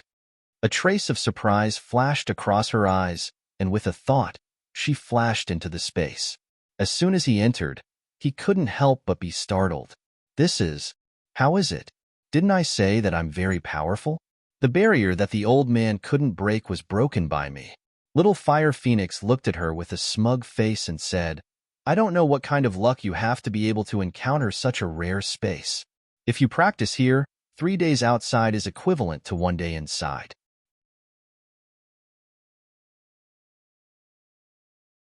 Chapter 59. She walked slowly inside and saw that the blue sky and white clouds were like a small world. When the space-bounded domain was not opened, she could only see it but could not cross it. But now it was different. Looking at the spiritual house of space, her mood couldn't help but soar. It was really a treasure. Look, there's a spiritual spring here. I've seen it. The spiritual spring is nourished by the spiritual chi of this space, so the water has spiritual chi. Little Fire Phoenix was also very happy. After the barrier was broken, it had been celebrating for a while. It also liked this place from the bottom of its heart. Otherwise, it wouldn't have stayed here for so many years without shouting to go out. It must be known that if it cultivated here, its strength would definitely increase very quickly. She smiled and touched Little Fire Phoenix's head. Then you stay here and practice. I'll go out first. I'll come here to practice in the future. I'm sure my strength will increase very quickly. Got it. Little Fire Phoenix curled his lips and walked to the spiritual spring to play with the water. Fengju smiled when she saw this. With a thought, she flashed out of the room. When she opened the door, she saw Guan Shilin practicing his swordsmanship in the courtyard. She noticed that his left hand was a little stiff and not very flexible. Her heart skipped a beat and she called out, "Brother, Xiaojiu, you're out? Why do you practice like you don't care about your life? You've locked yourself in here for 3 whole days." He put away his sword and walked towards her. He said seriously, "Xiaojiu, practice is not a one-time thing. It's impossible to achieve anything in a short time. You have to do it step by step." Hearing this, Fengjiu couldn't help but smile. Yes, yes, yes. Although she had reached the initial stage of the Black Realm, she still suppressed her strength to the second stage of the Warrior Realm. Ordinary people couldn't see her true cultivation. To be able to advance so quickly in such a short period of time, it was naturally because of her profound spirit physique. Moreover, her profound spirit vein had been opened by her master. It was as if her meridians were originally small streams, but now they had become a torrential yellow river. Her cultivation speed naturally couldn't be compared to the past. By the way, brother, I want to buy a set of silver needles. Come with me. All right, let's go now. After washing his face, he carried his sword and went out with her. When they walked into Zhanbao Pavilion, Fengju knew that they were being watched. The other party was so good at hiding their presence that even Guan Shilin didn't notice it. If it wasn't for the fact that she was an expert in this field, she probably wouldn't have noticed that they were being watched. Shopkeeper, do you have a complete set of silver needles? Yes, I do. May I know what grade you are looking for? We have 3 types of needles, which are divided into 3 grades: high, medium, and low. The prices are different, and the quality is also different. The shopkeeper introduced with a smile and took out 3 sets of silver needles and placed them in front of Fengjiu. This one. She chose the most expensive set because it was more complete in length and was of good quality. Her eyes fell on a sword sheath hanging on the wall. Her eyes lit up and she asked, "Is that sword sheath for sale?" The shopkeeper followed her gaze and smiled. "You have good taste. This is the one and only sword sheath in Zhanbao Pavilion. It can be said that you can't find another sword sheath like it in the entire country of glory."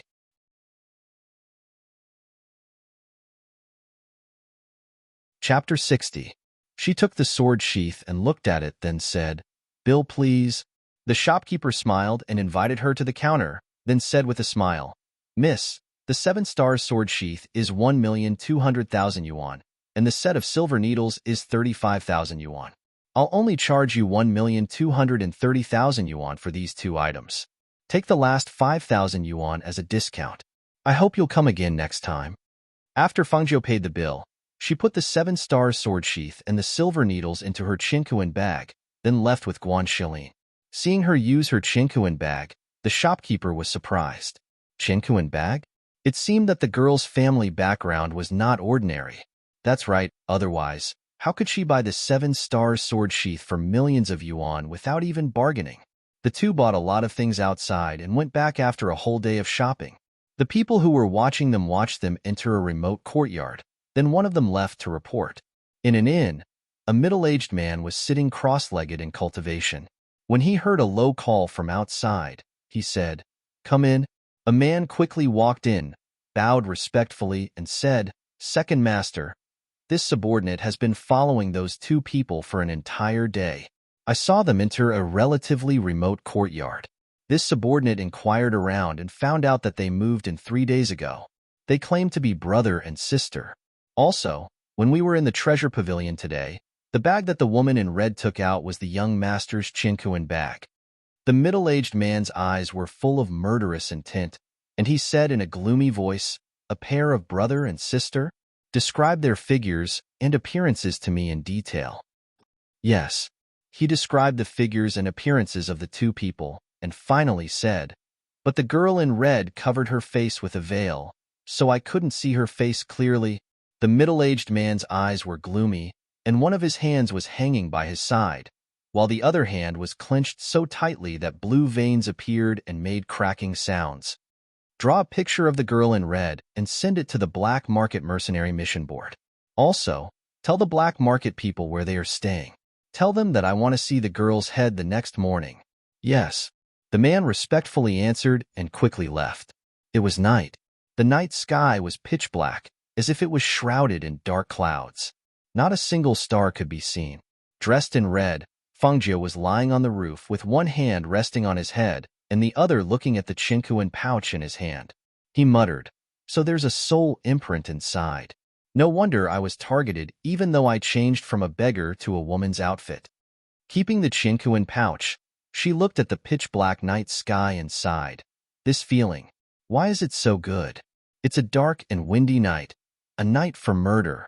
There was a hint of laziness in his nonchalant tone, as well as a hint of imperceptible anticipation. As the night deepened, Fengjie yawned on the roof, feeling a little drowsy.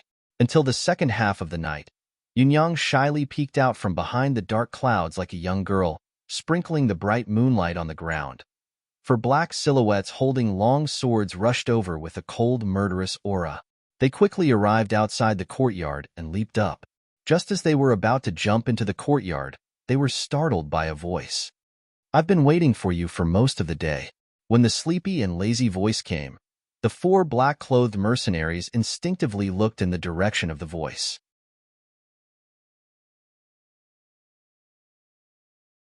Chapter 61.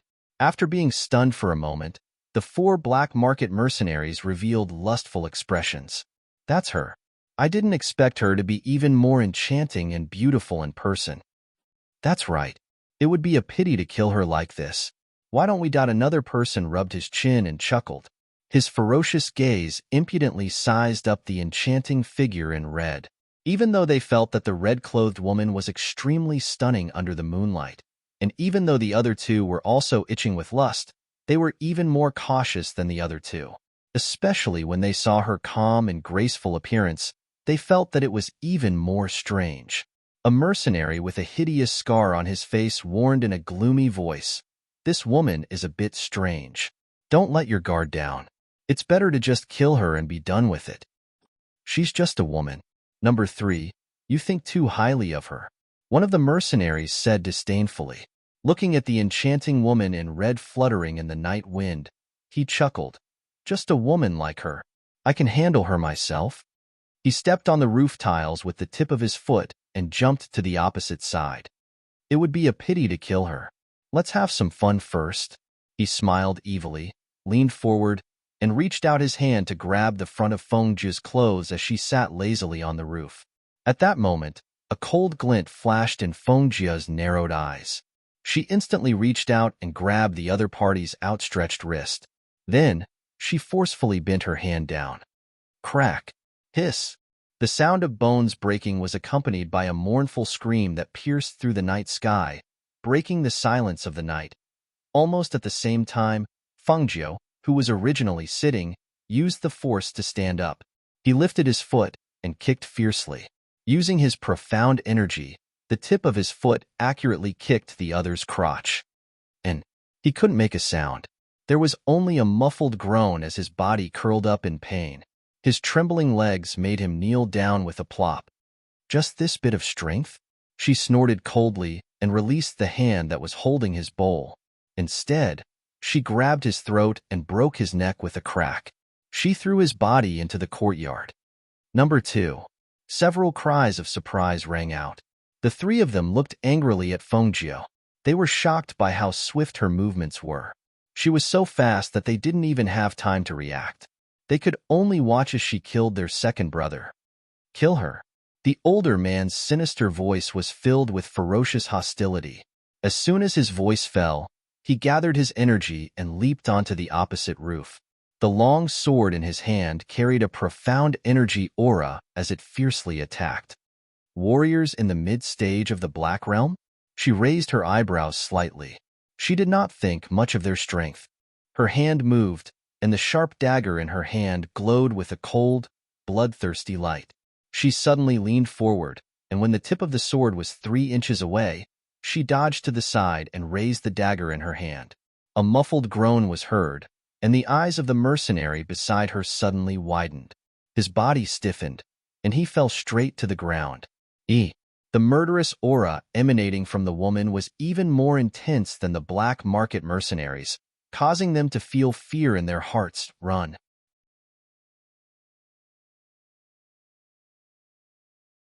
Chapter 62. Fengjiu's lips curled into an evil smile when he saw the figure running away. Since you've come, don't even think about going back alive. As soon as her voice fell, a red figure flashed out and swept towards the two men like a ghost in the night. The dagger in her hand reflected a bloodthirsty cold light in the night. In the next moment, her figure swept past the two men, and blood splashed out. The two men who were running away instantly froze and fell straight into the courtyard. Bang, bang. There were no signs of fighting, and no one was alerted. The 4 black market mercenaries died quietly at her hands. Fengjiu stood against the wind and squinted at the 4 corpses in the courtyard. His eyes moved slightly. In addition to practicing dark force, a profound warrior also needed martial arts techniques. Only by combining the two could a profound warrior's strength be unleashed. Her chi had already reached the initial stage of the Black Realm. Plus, she was good at assassination and fighting. Dealing with these profound warriors in this small town was not a problem. However, if she left this town, she would need to improve her strength again. Otherwise, if she met someone stronger than her one day, she would only be at their mercy. Jumping into the courtyard, she walked over to the corpses and rummaged through them. She only found the same black card on each of them. On it were the words, Black Market Mercenaries. Black Market?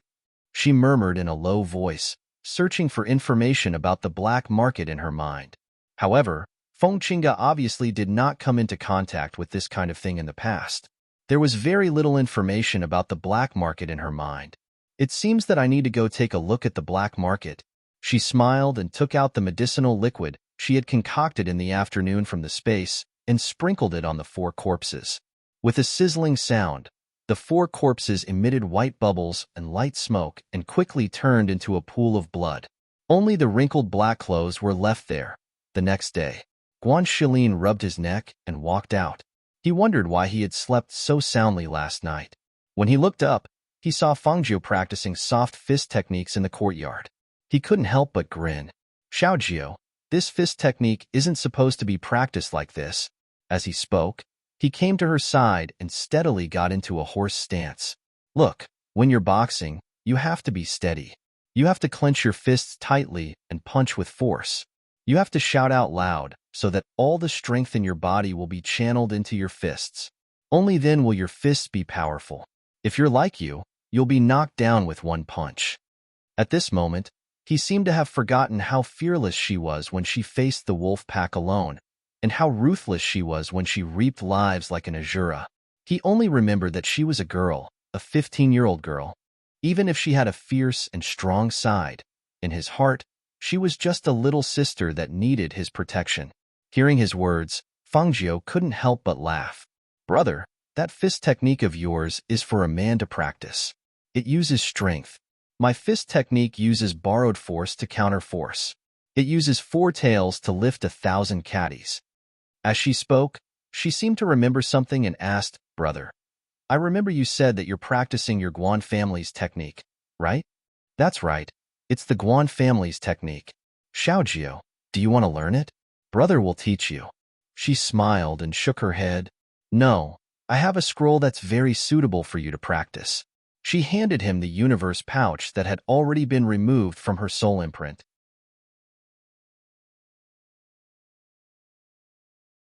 Chapter 63. Xiaojiu, you're giving me the entire Qingquan bag? What about you? Guan Shilin opened the Qingquan bag and saw that other than a scroll with the flaming dragon tiger technique written on it, there were also many valuables and some bottles. He could not help but ask, "Why are you giving me so many things?" He took out the scroll and his eyes widened. Heaven-level mental cultivation technique? I'm not mistaken, am I? Even the glorious Sun royal family would not be able to take out a scroll like this. One had to know that heaven-level mental cultivation techniques were the rarest of the rarest. It was impossible to find a scroll in a small ninth-grade country like the glorious Sun Kingdom. Then, where did she get it? For a moment, the hand holding the mental cultivation technique trembled. He was excited, but it also burned his hand. He was actually lucky enough to see a heaven-level mental cultivation technique. It was unbelievable. That's right, it's a heaven-level mental cultivation technique. This mental cultivation technique is also used to cultivate strength. It's just right for you. She smiled and said, "Your hand is unable to practice martial arts or swordsmanship now. Don't practice it for now. Use this time to memorize the mental cultivation technique. I'll give you a heaven-level martial technique after that." This mental cultivation technique was naturally found among the things her master gave her. Last night, she felt that this mental cultivation technique was suitable for him, so she took it out. "I can really practice it?" He looked at her with sparkling eyes. "Of course." She nodded. "If there's anything you don't understand, you can ask me." "All right, then I'll go back to my room to practice the mental cultivation technique." He felt a little light with the mental cultivation technique in hand and could not wait to go back to his room to practice. Fengzhou smiled when he saw this. He practiced Tai Chi for a while to loosen up his muscles and bones before returning to his room to practice. For the next few nights, mercenaries from the black market would visit their little courtyard almost every night. However, none of them returned, and Guan Shilin knew nothing about all this, because Fengzhou would use silver needles to loosen up the veins in his right hand every night. Finally, he would hit his acupuncture point to make him sleep until dawn. A few days later, Fengzhou set up a maze formation in the courtyard. After giving instructions to Guan Shilin, he left for the black market. At the same time, the middle-aged man who had been waiting at the inn for several days without any news got up with a gloomy face and walked towards the black market while cursing, "Useless trash. You can't even handle a woman." When he cursed, it was obvious that he had forgotten the fact that he was no match for Fengzhou. The black market was an underground trading house. Not only were there rare and precious medicinal herbs, but there were also medicinal pills, weapons, and other things that cultivators needed. In the black market, there were martial arts arenas. Martial arts arenas were used as battle arenas. Martial arts arenas were used to earn money and become famous. On the other hand, the mercenaries were ferocious outlaws. They weren't recognized by the regular mercenary guilds. In the black market, some of them were alone, while others were in groups of 3 to 5. The missions they took were assassination missions that regular mercenaries wouldn't do. Here, they only recognized money and sold their lives for money. When the man in a dazzling red robe walked into the black market, many people's eyes couldn't hide the amazement in them. The man was tall and slender, exuding a demonic aura. His exquisite golden mask had an enchanting red datura flower blooming on it. His face couldn't be seen, but there was a hazy sense of mystery about him. More importantly, no one could see through his cultivation. How could someone who dared to walk into the black market so openly be an ordinary person without cultivation? Since he wasn't an ordinary person, there was only one possibility left.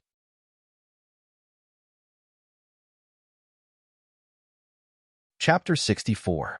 Under everyone's curious gazes, an old man in gray walked forward with a smile and bowed. "Greetings, Your Excellency. I am the deputy manager here. My surname is Zhu. How may I be of service to Your Excellency?" After looking around, Fengzhou looked at the manager in front of him and said, "Give me a private room where I can watch the battle in the arena." Hearing this, the assistant manager smiled and said, "Sir, please follow me." The arena is just ahead. He led the way and brought Fangio to the private room on the second floor of the arena. Sir, please take a look and see if you are satisfied. He opened the window and stepped aside. Fangio walked forward and saw that there was a rectangular arena below. Other than the rows of seats on the first floor, the second floor was filled with private rooms. The two floors could hold almost 1,000 people. At this moment, there were two ancient martial art practitioners fighting in the arena. The scene was very intense, and the cheers of the audience were louder than the other. We are a branch city and only have one arena. Therefore, there is only one Huang ranking here. If you come to University one day, you can come to the main city of our black market to take a look. Only the main city has the Xian, D, and Tian ranking lists. Seeing that Fengju did not say anything, the manager smiled and said, if you are interested, you can also bet on the winner. The odds are 1 to 10. After looking at it for a while, Feng Nine withdrew her gaze with interest. She looked at the steward beside her and asked, do you have an inspector here? The manager was stunned for a moment and then nodded. Yes, what do you want to test? Medicine. Hearing this, the steward's face became a bit more serious. Your Excellency, please wait for a moment. This old man will go and ask the inspector to come over. After saying that, he bowed and left. The moment he closed the door, the manager looked back at the room thoughtfully and then left quickly. After about half an incense stick's worth of time, Manager Zhu came back with two old men. After entering the door, he introduced them to Fengjiu with a smile. Your Excellency, this is the manager of our black market. His surname is Dong, and this is our pharmacist, Elder Deng. The two men who entered the room quietly sized up the people in the room. Dressed in red, he was sitting by the window with one hand supporting his head as he looked at the arena below. His golden mask had an enchanting health flower blooming on it. His entire person was filled with a kind of evil and charming aura, but this aura also had an unattainable noble aura, which made people feel reverence for him involuntarily. When he heard the sound and looked back, his eyes were as deep as a bottomless abyss, with 3 parts laziness and 7 parts sharpness. Just by looking at him face to face, the two of them knew that this red-clothed man was not simple. Greetings, Your Excellency. May I know what kind of medicine Your Excellency wants to test? Medicine was something that only pharmacists could concoct. Not to mention their small town, it was rare even in University. Therefore, when he heard that someone wanted to test a medicine, he hurried over. Fengjiu glanced at them, then took out a bottle from her sleeve and handed it to Manager Zhu. Her languid voice sounded out unhurriedly. This is a bottle of qi-gathering liquid. It can allow a person who has exhausted his Xian energy to instantly explode with 3 times his usual strength. It can be maintained for an hour.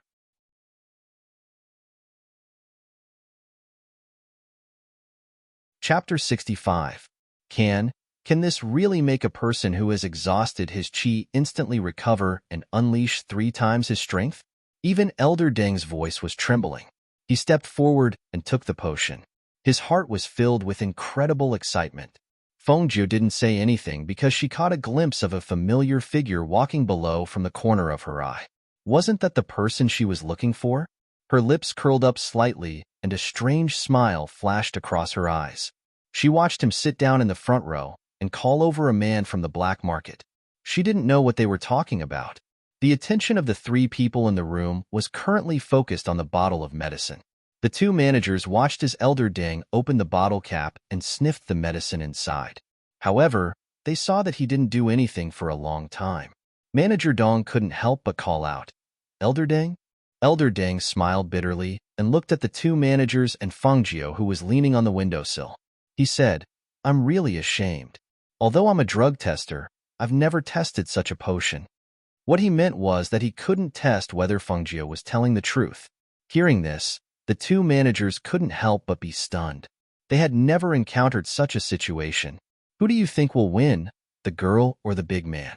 Fengjiu's voice suddenly came, startling the 3 people in the room.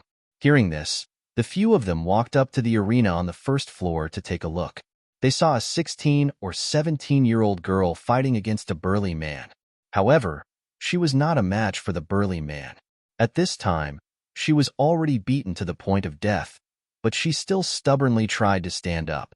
Manager Zhu glanced down and said, "She's only a level 6 martial artist, but her opponent is a level 2 initial stage warrior of the Black Realm. Of course, the big man will win. Moreover, it's obvious that he's exhausted and can't fight anymore." Fangzhou smiled and shook her head. "No, she'll win." Her eyes fell on the girl who was still eager to fight. She said, "Take the potion down and let her drink it. Then the test results will come out." The eyes of the 3 people in the room lit up. That's right. This method was simple and direct. This way, they would be able to know if this medicinal liquid was really as miraculous as he said. Moreover, this medicinal liquid was drunk by the young girl in the arena who was unable to continue fighting. If she really won, it would be a living advertisement. "I'll take it downstairs." As Manager Zhu spoke, he took the bottle of medicine and hurried downstairs, heading towards the Colosseum on the first floor. "Colosseum, ha ha, little girl. You should just admit defeat. Even if you cultivate for another 10 years, you won't be Laozi's opponent." Thinking of the 10 times the money he had won from him, he couldn't help but laugh out loud. The young girl spat out a mouthful of blood. She felt as if she had been run over by a carriage. She was in so much pain that she couldn't feel anything. She couldn't even muster a trace of strength. But she was unwilling to lose like this, unwilling to lose like this. He clenched his teeth and forced himself to stand up, but he fell back down again, causing the spectators to burst into laughter. "Admit defeat. Next match, next match. Don't waste our time." Someone was already yelling impatiently. At this moment, Manager Zhu came to the young girl's side with the medicinal liquid. No one knew what he said to her, but the young girl took the bottle and drank the liquid without hesitation. Just as everyone was wondering what Manager Zhu did, they saw a faint red aura of rich dark force surging from the young girl's body.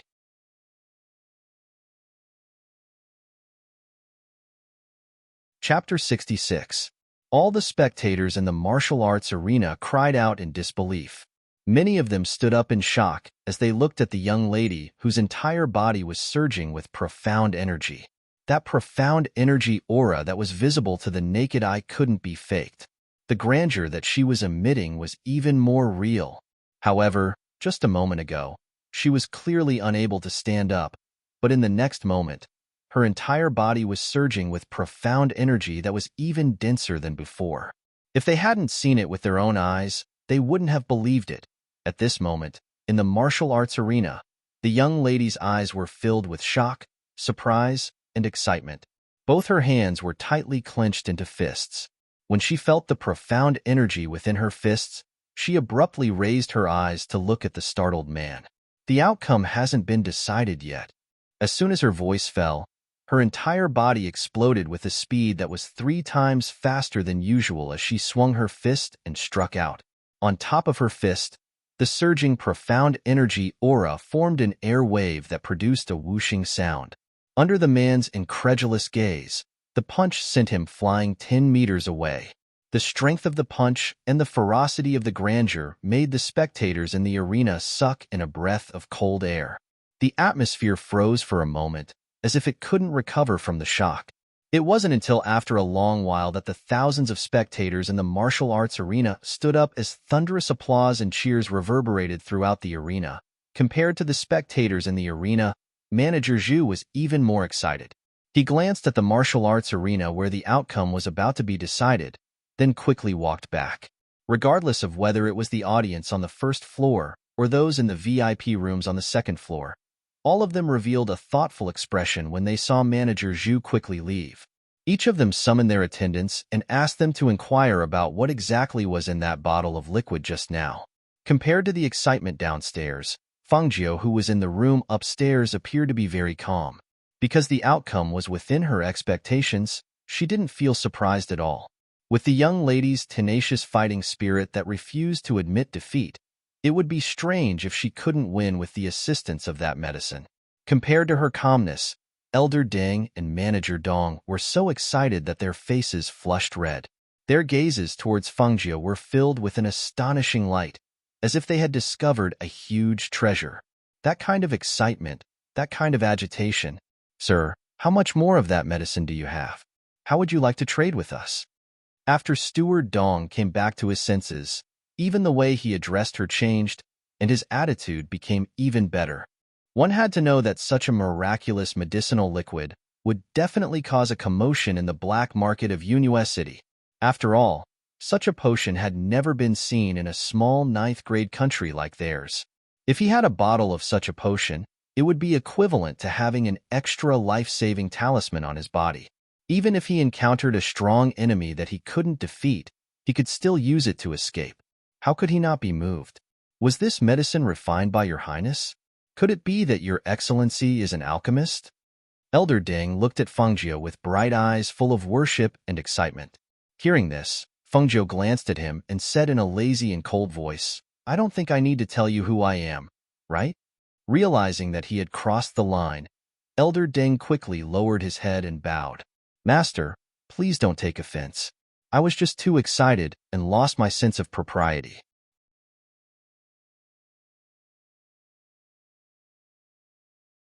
Chapter 67.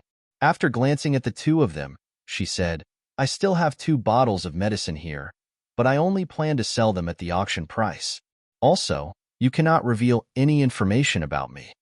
Hearing that there were 2 bottles, Manager Dong's eyes lit up and he smiled. "Although this is the black market, without your permission, we will not leak any information about you. You can rest assured."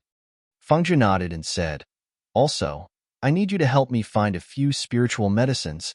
She paused and said, "When the time comes, I will give you a bottle of qi gathering liquid as a thank you gift. Of course, the price of the spiritual medicines will be calculated separately. I will not treat you unfairly." Hearing this, the two's eyes lit up and they hurriedly asked what spiritual medicines it was. Finally, Fengjiu asked them to bring a pen and paper. She wrote down the spiritual medicines she needed and handed it to them. "Sir, if he finds the spiritual medicines, how do we inform you?"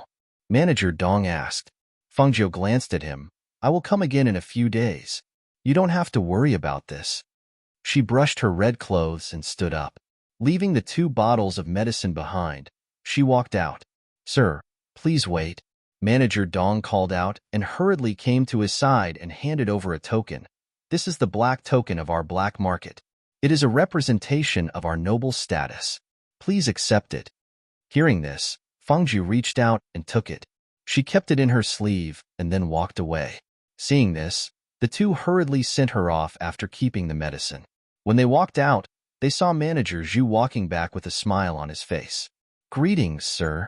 Manager Zhu hurriedly bowed. He was about to speak when he was stopped by a raised hand. "You don't have to send me off. I will walk around by myself." She stopped them from sending her off and walked forward. The 3 watched the red figure disappear around the corner. Only then did they withdraw their gazes. They gestured and returned to the room.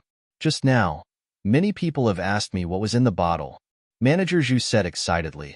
Although they did not say it explicitly, they are probably guessing that it is a medicine. After all, only medicine can have such amazing effects. Don't leak any information about that person. Just keep it a secret and report it to the higher-ups.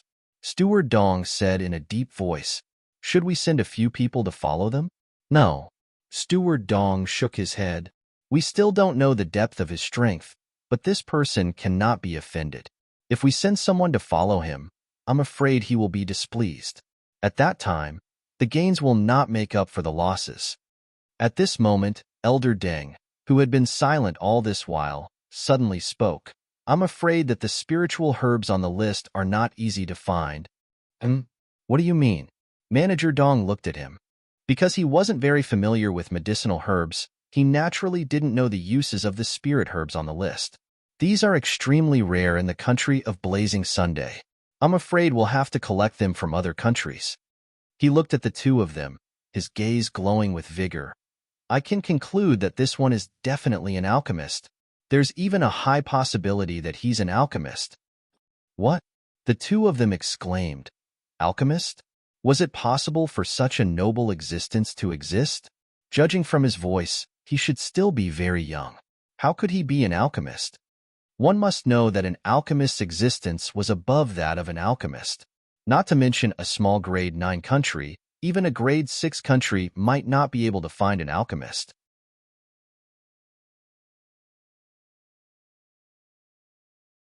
Chapter 68. I didn't expect her bounty to be in the top 3. TSK, what a surprise. Just as he was thinking, he suddenly heard a conversation. How did the woman in the portrait get into the top 3? Her bounty is 500,000? You just came back, so you don't know. No mercenary dares to take on this mission now. Why is that? Because every mercenary who took on this mission didn't come back alive. In less than half a month, many mercenaries have been killed by this woman. While the two of them were discussing, they looked at the man in red standing in front of the list and were a little surprised. One of them asked, "Sir, are you going to give us a mission?" After all, only the black market mercenaries could accept the missions on the list. Fengju looked back at the two men and shook his head with a smile. From the corner of his eye, he saw that the middle-aged man had already walked out, so he followed suit. After he left, the black market mercenary lowered his voice and said, "That man seems to be here for the first time. His aura is very intimidating. I wonder where he's from?" "Don't care where he's from. Let's go. I'll treat you to a drink." The other man clapped his hands and walked out. The middle-aged man who was walking towards the inn suddenly stopped and looked back. He couldn't help but frown. He quickened his pace and turned into an alley. He stopped and shouted, "Who's there? Come out." A red figure walked out slowly and gracefully. She was still dressed in a dazzling red robe. Her black hair was tied up with a red ribbon. The only difference was that she was wearing a golden devil snare mask with a blooming hellflower on it. Looking at the person who walked out slowly, his eyes narrowed. A guess flashed through his mind, but he quickly denied it. No, it shouldn't be that woman. The man in red in front of him was taller than the woman. It shouldn't be her. It's been a long time. Fengjiu's voice was lazy, with a trace of ridicule, coldness, and a trace of killing intent. "It's you." After hearing that familiar voice, his expression changed slightly, and even his voice trembled a little. It was an instinctive fear that made him take 2 steps back immediately. His body tensed up as he prepared to defend himself. Before he even made a move, he was already drenched in cold sweat. It was no wonder that a martial master like him would be afraid of a martial artist like her. It was because he had fought with her before and knew how powerful she was. When he thought about how he had almost died at her hands and how his hand had been crippled by her, he could not help but feel a sense of fear in his heart. This was also the reason why he did not dare to deal with her directly when he went to the black market to kill her. Seeing his reaction, Fengjiu couldn't help but chuckle. "Since you're so afraid of me, why do you still want to kill me?" She slowly walked forward, step by step. "I had almost forgotten that there was someone like you.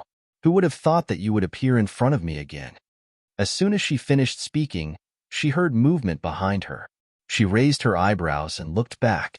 She didn't know when a middle-aged man and an old man had appeared behind her. Their auras were vigorous, and their eyes were sharp. A powerful pressure was released from their bodies, and their killing intent overflowed, filling the alley. "Ha ha ha, you want to kill me? That depends on whether you have the ability." The middle-aged man's previous panic and fear disappeared, and his eyes were filled with excitement as he looked at the two people.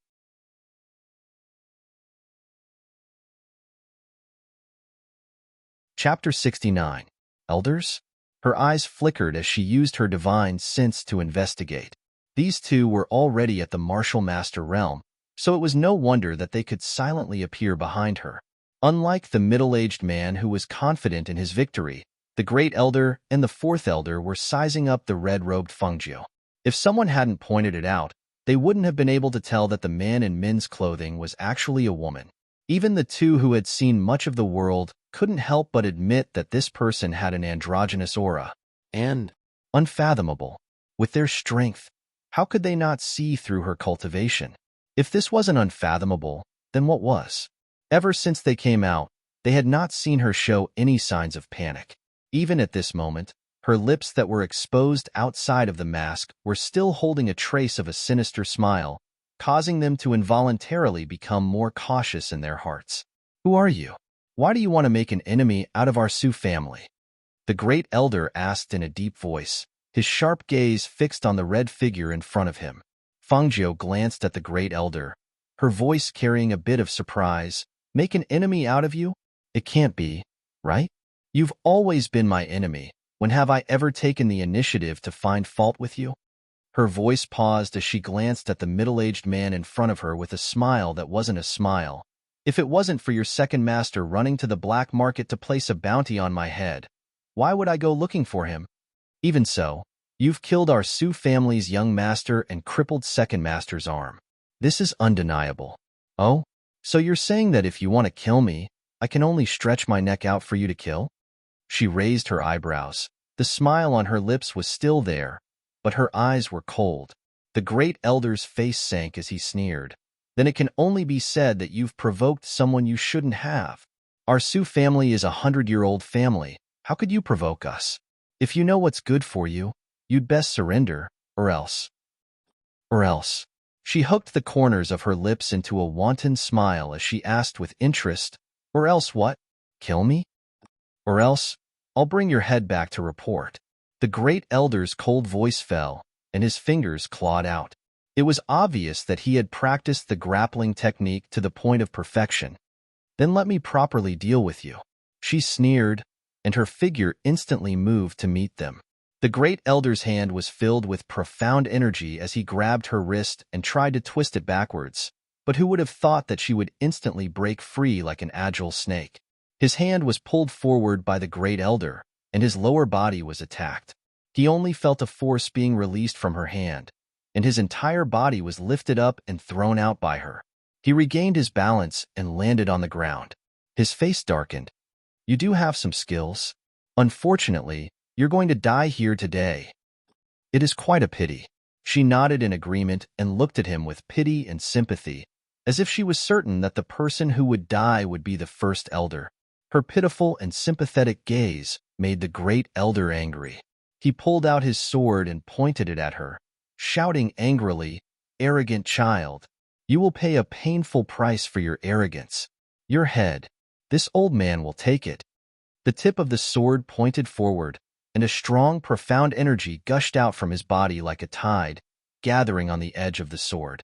In an instant, a sharp sword aura filled with cold killing intent shot out. He moved forward in an instant, and with a terrifying killing intent, he attacked the red figure at a speed that was too fast for the ears to cover. Clang! A long sword that was suffused with a green light blocked in front of him. The two swords were against each other, and the sharp sword aura did not give way to each other. At the same time, there were several gasps and cries of surprise.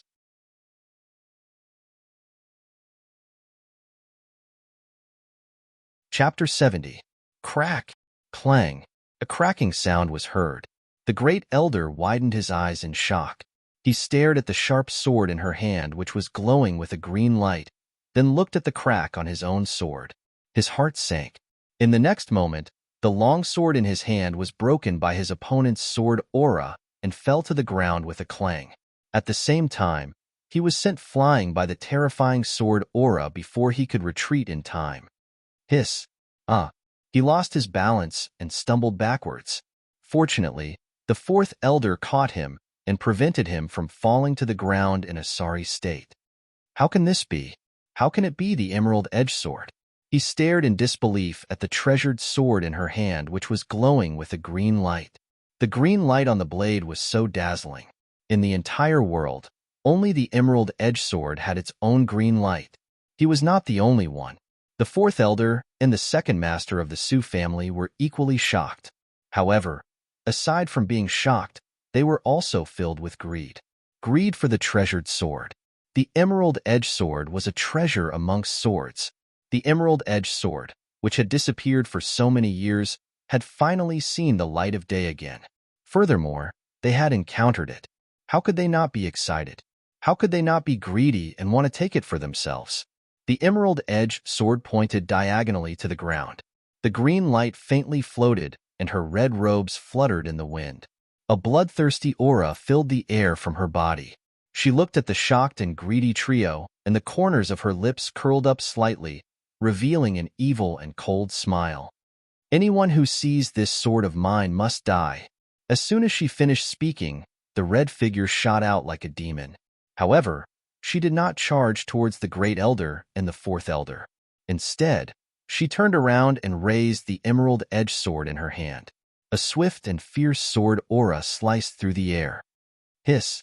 The second master of the Sioux family was caught off guard and his throat was slit. Because he was caught off guard and because he did not have time to dodge. Even in death, his eyes were wide open in disbelief. Even in death, he could not take a single breath because his heart was filled with unwillingness. Second master. The great elder and the fourth elder cried out in alarm as they watched the figure stiffly fall down. In the blink of an eye, a life disappeared before their eyes just like that. Moreover, because her sword was too fast, the blood at his throat did not seep out for a moment. It was only when he fell and pulled at the fatal wound on his neck that scarlet blood spurted out like a blood fountain and dyed the ground red. That was the brother that the patriarch valued the most.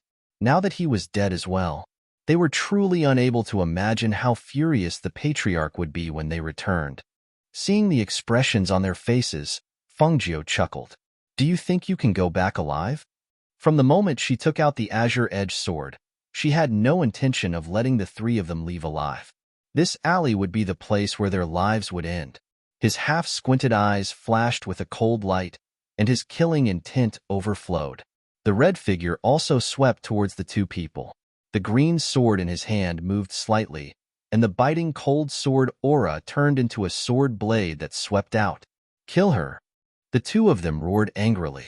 The great elder waved his broken sword and charged forward. The fourth elder also drew his sword and attacked from all sides. The two of them worked together, and the aura of a martial master at the peak of the martial master realm immediately filled the alley, causing the atmosphere in the air to congeal and become oppressive. Clang! Whoosh! Whoosh whoosh! As the swords and blades clashed, the sharp air currents and clanging sounds could be heard from time to time. What made the two of them aghast was the bloodthirsty killing intent and her crafty and fatal attacks. They were somewhat overwhelmed and panicked.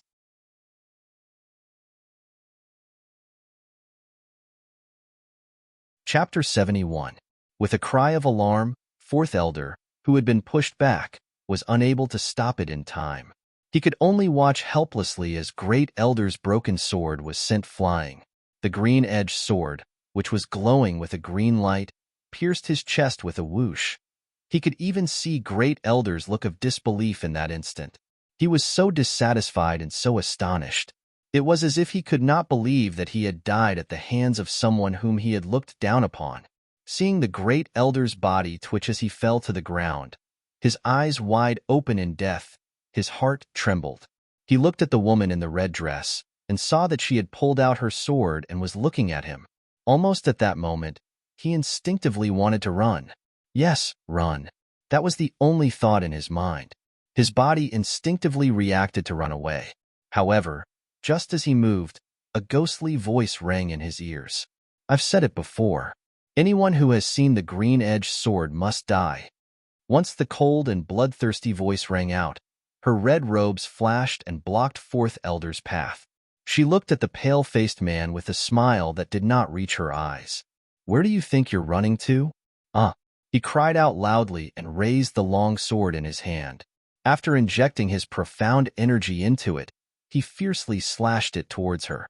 With nowhere to run, he could only fight to the death. Even though he had been shocked by her strange skills during their previous exchange, he had no other choice now. For the sake of survival, he released all the profound energy in his body.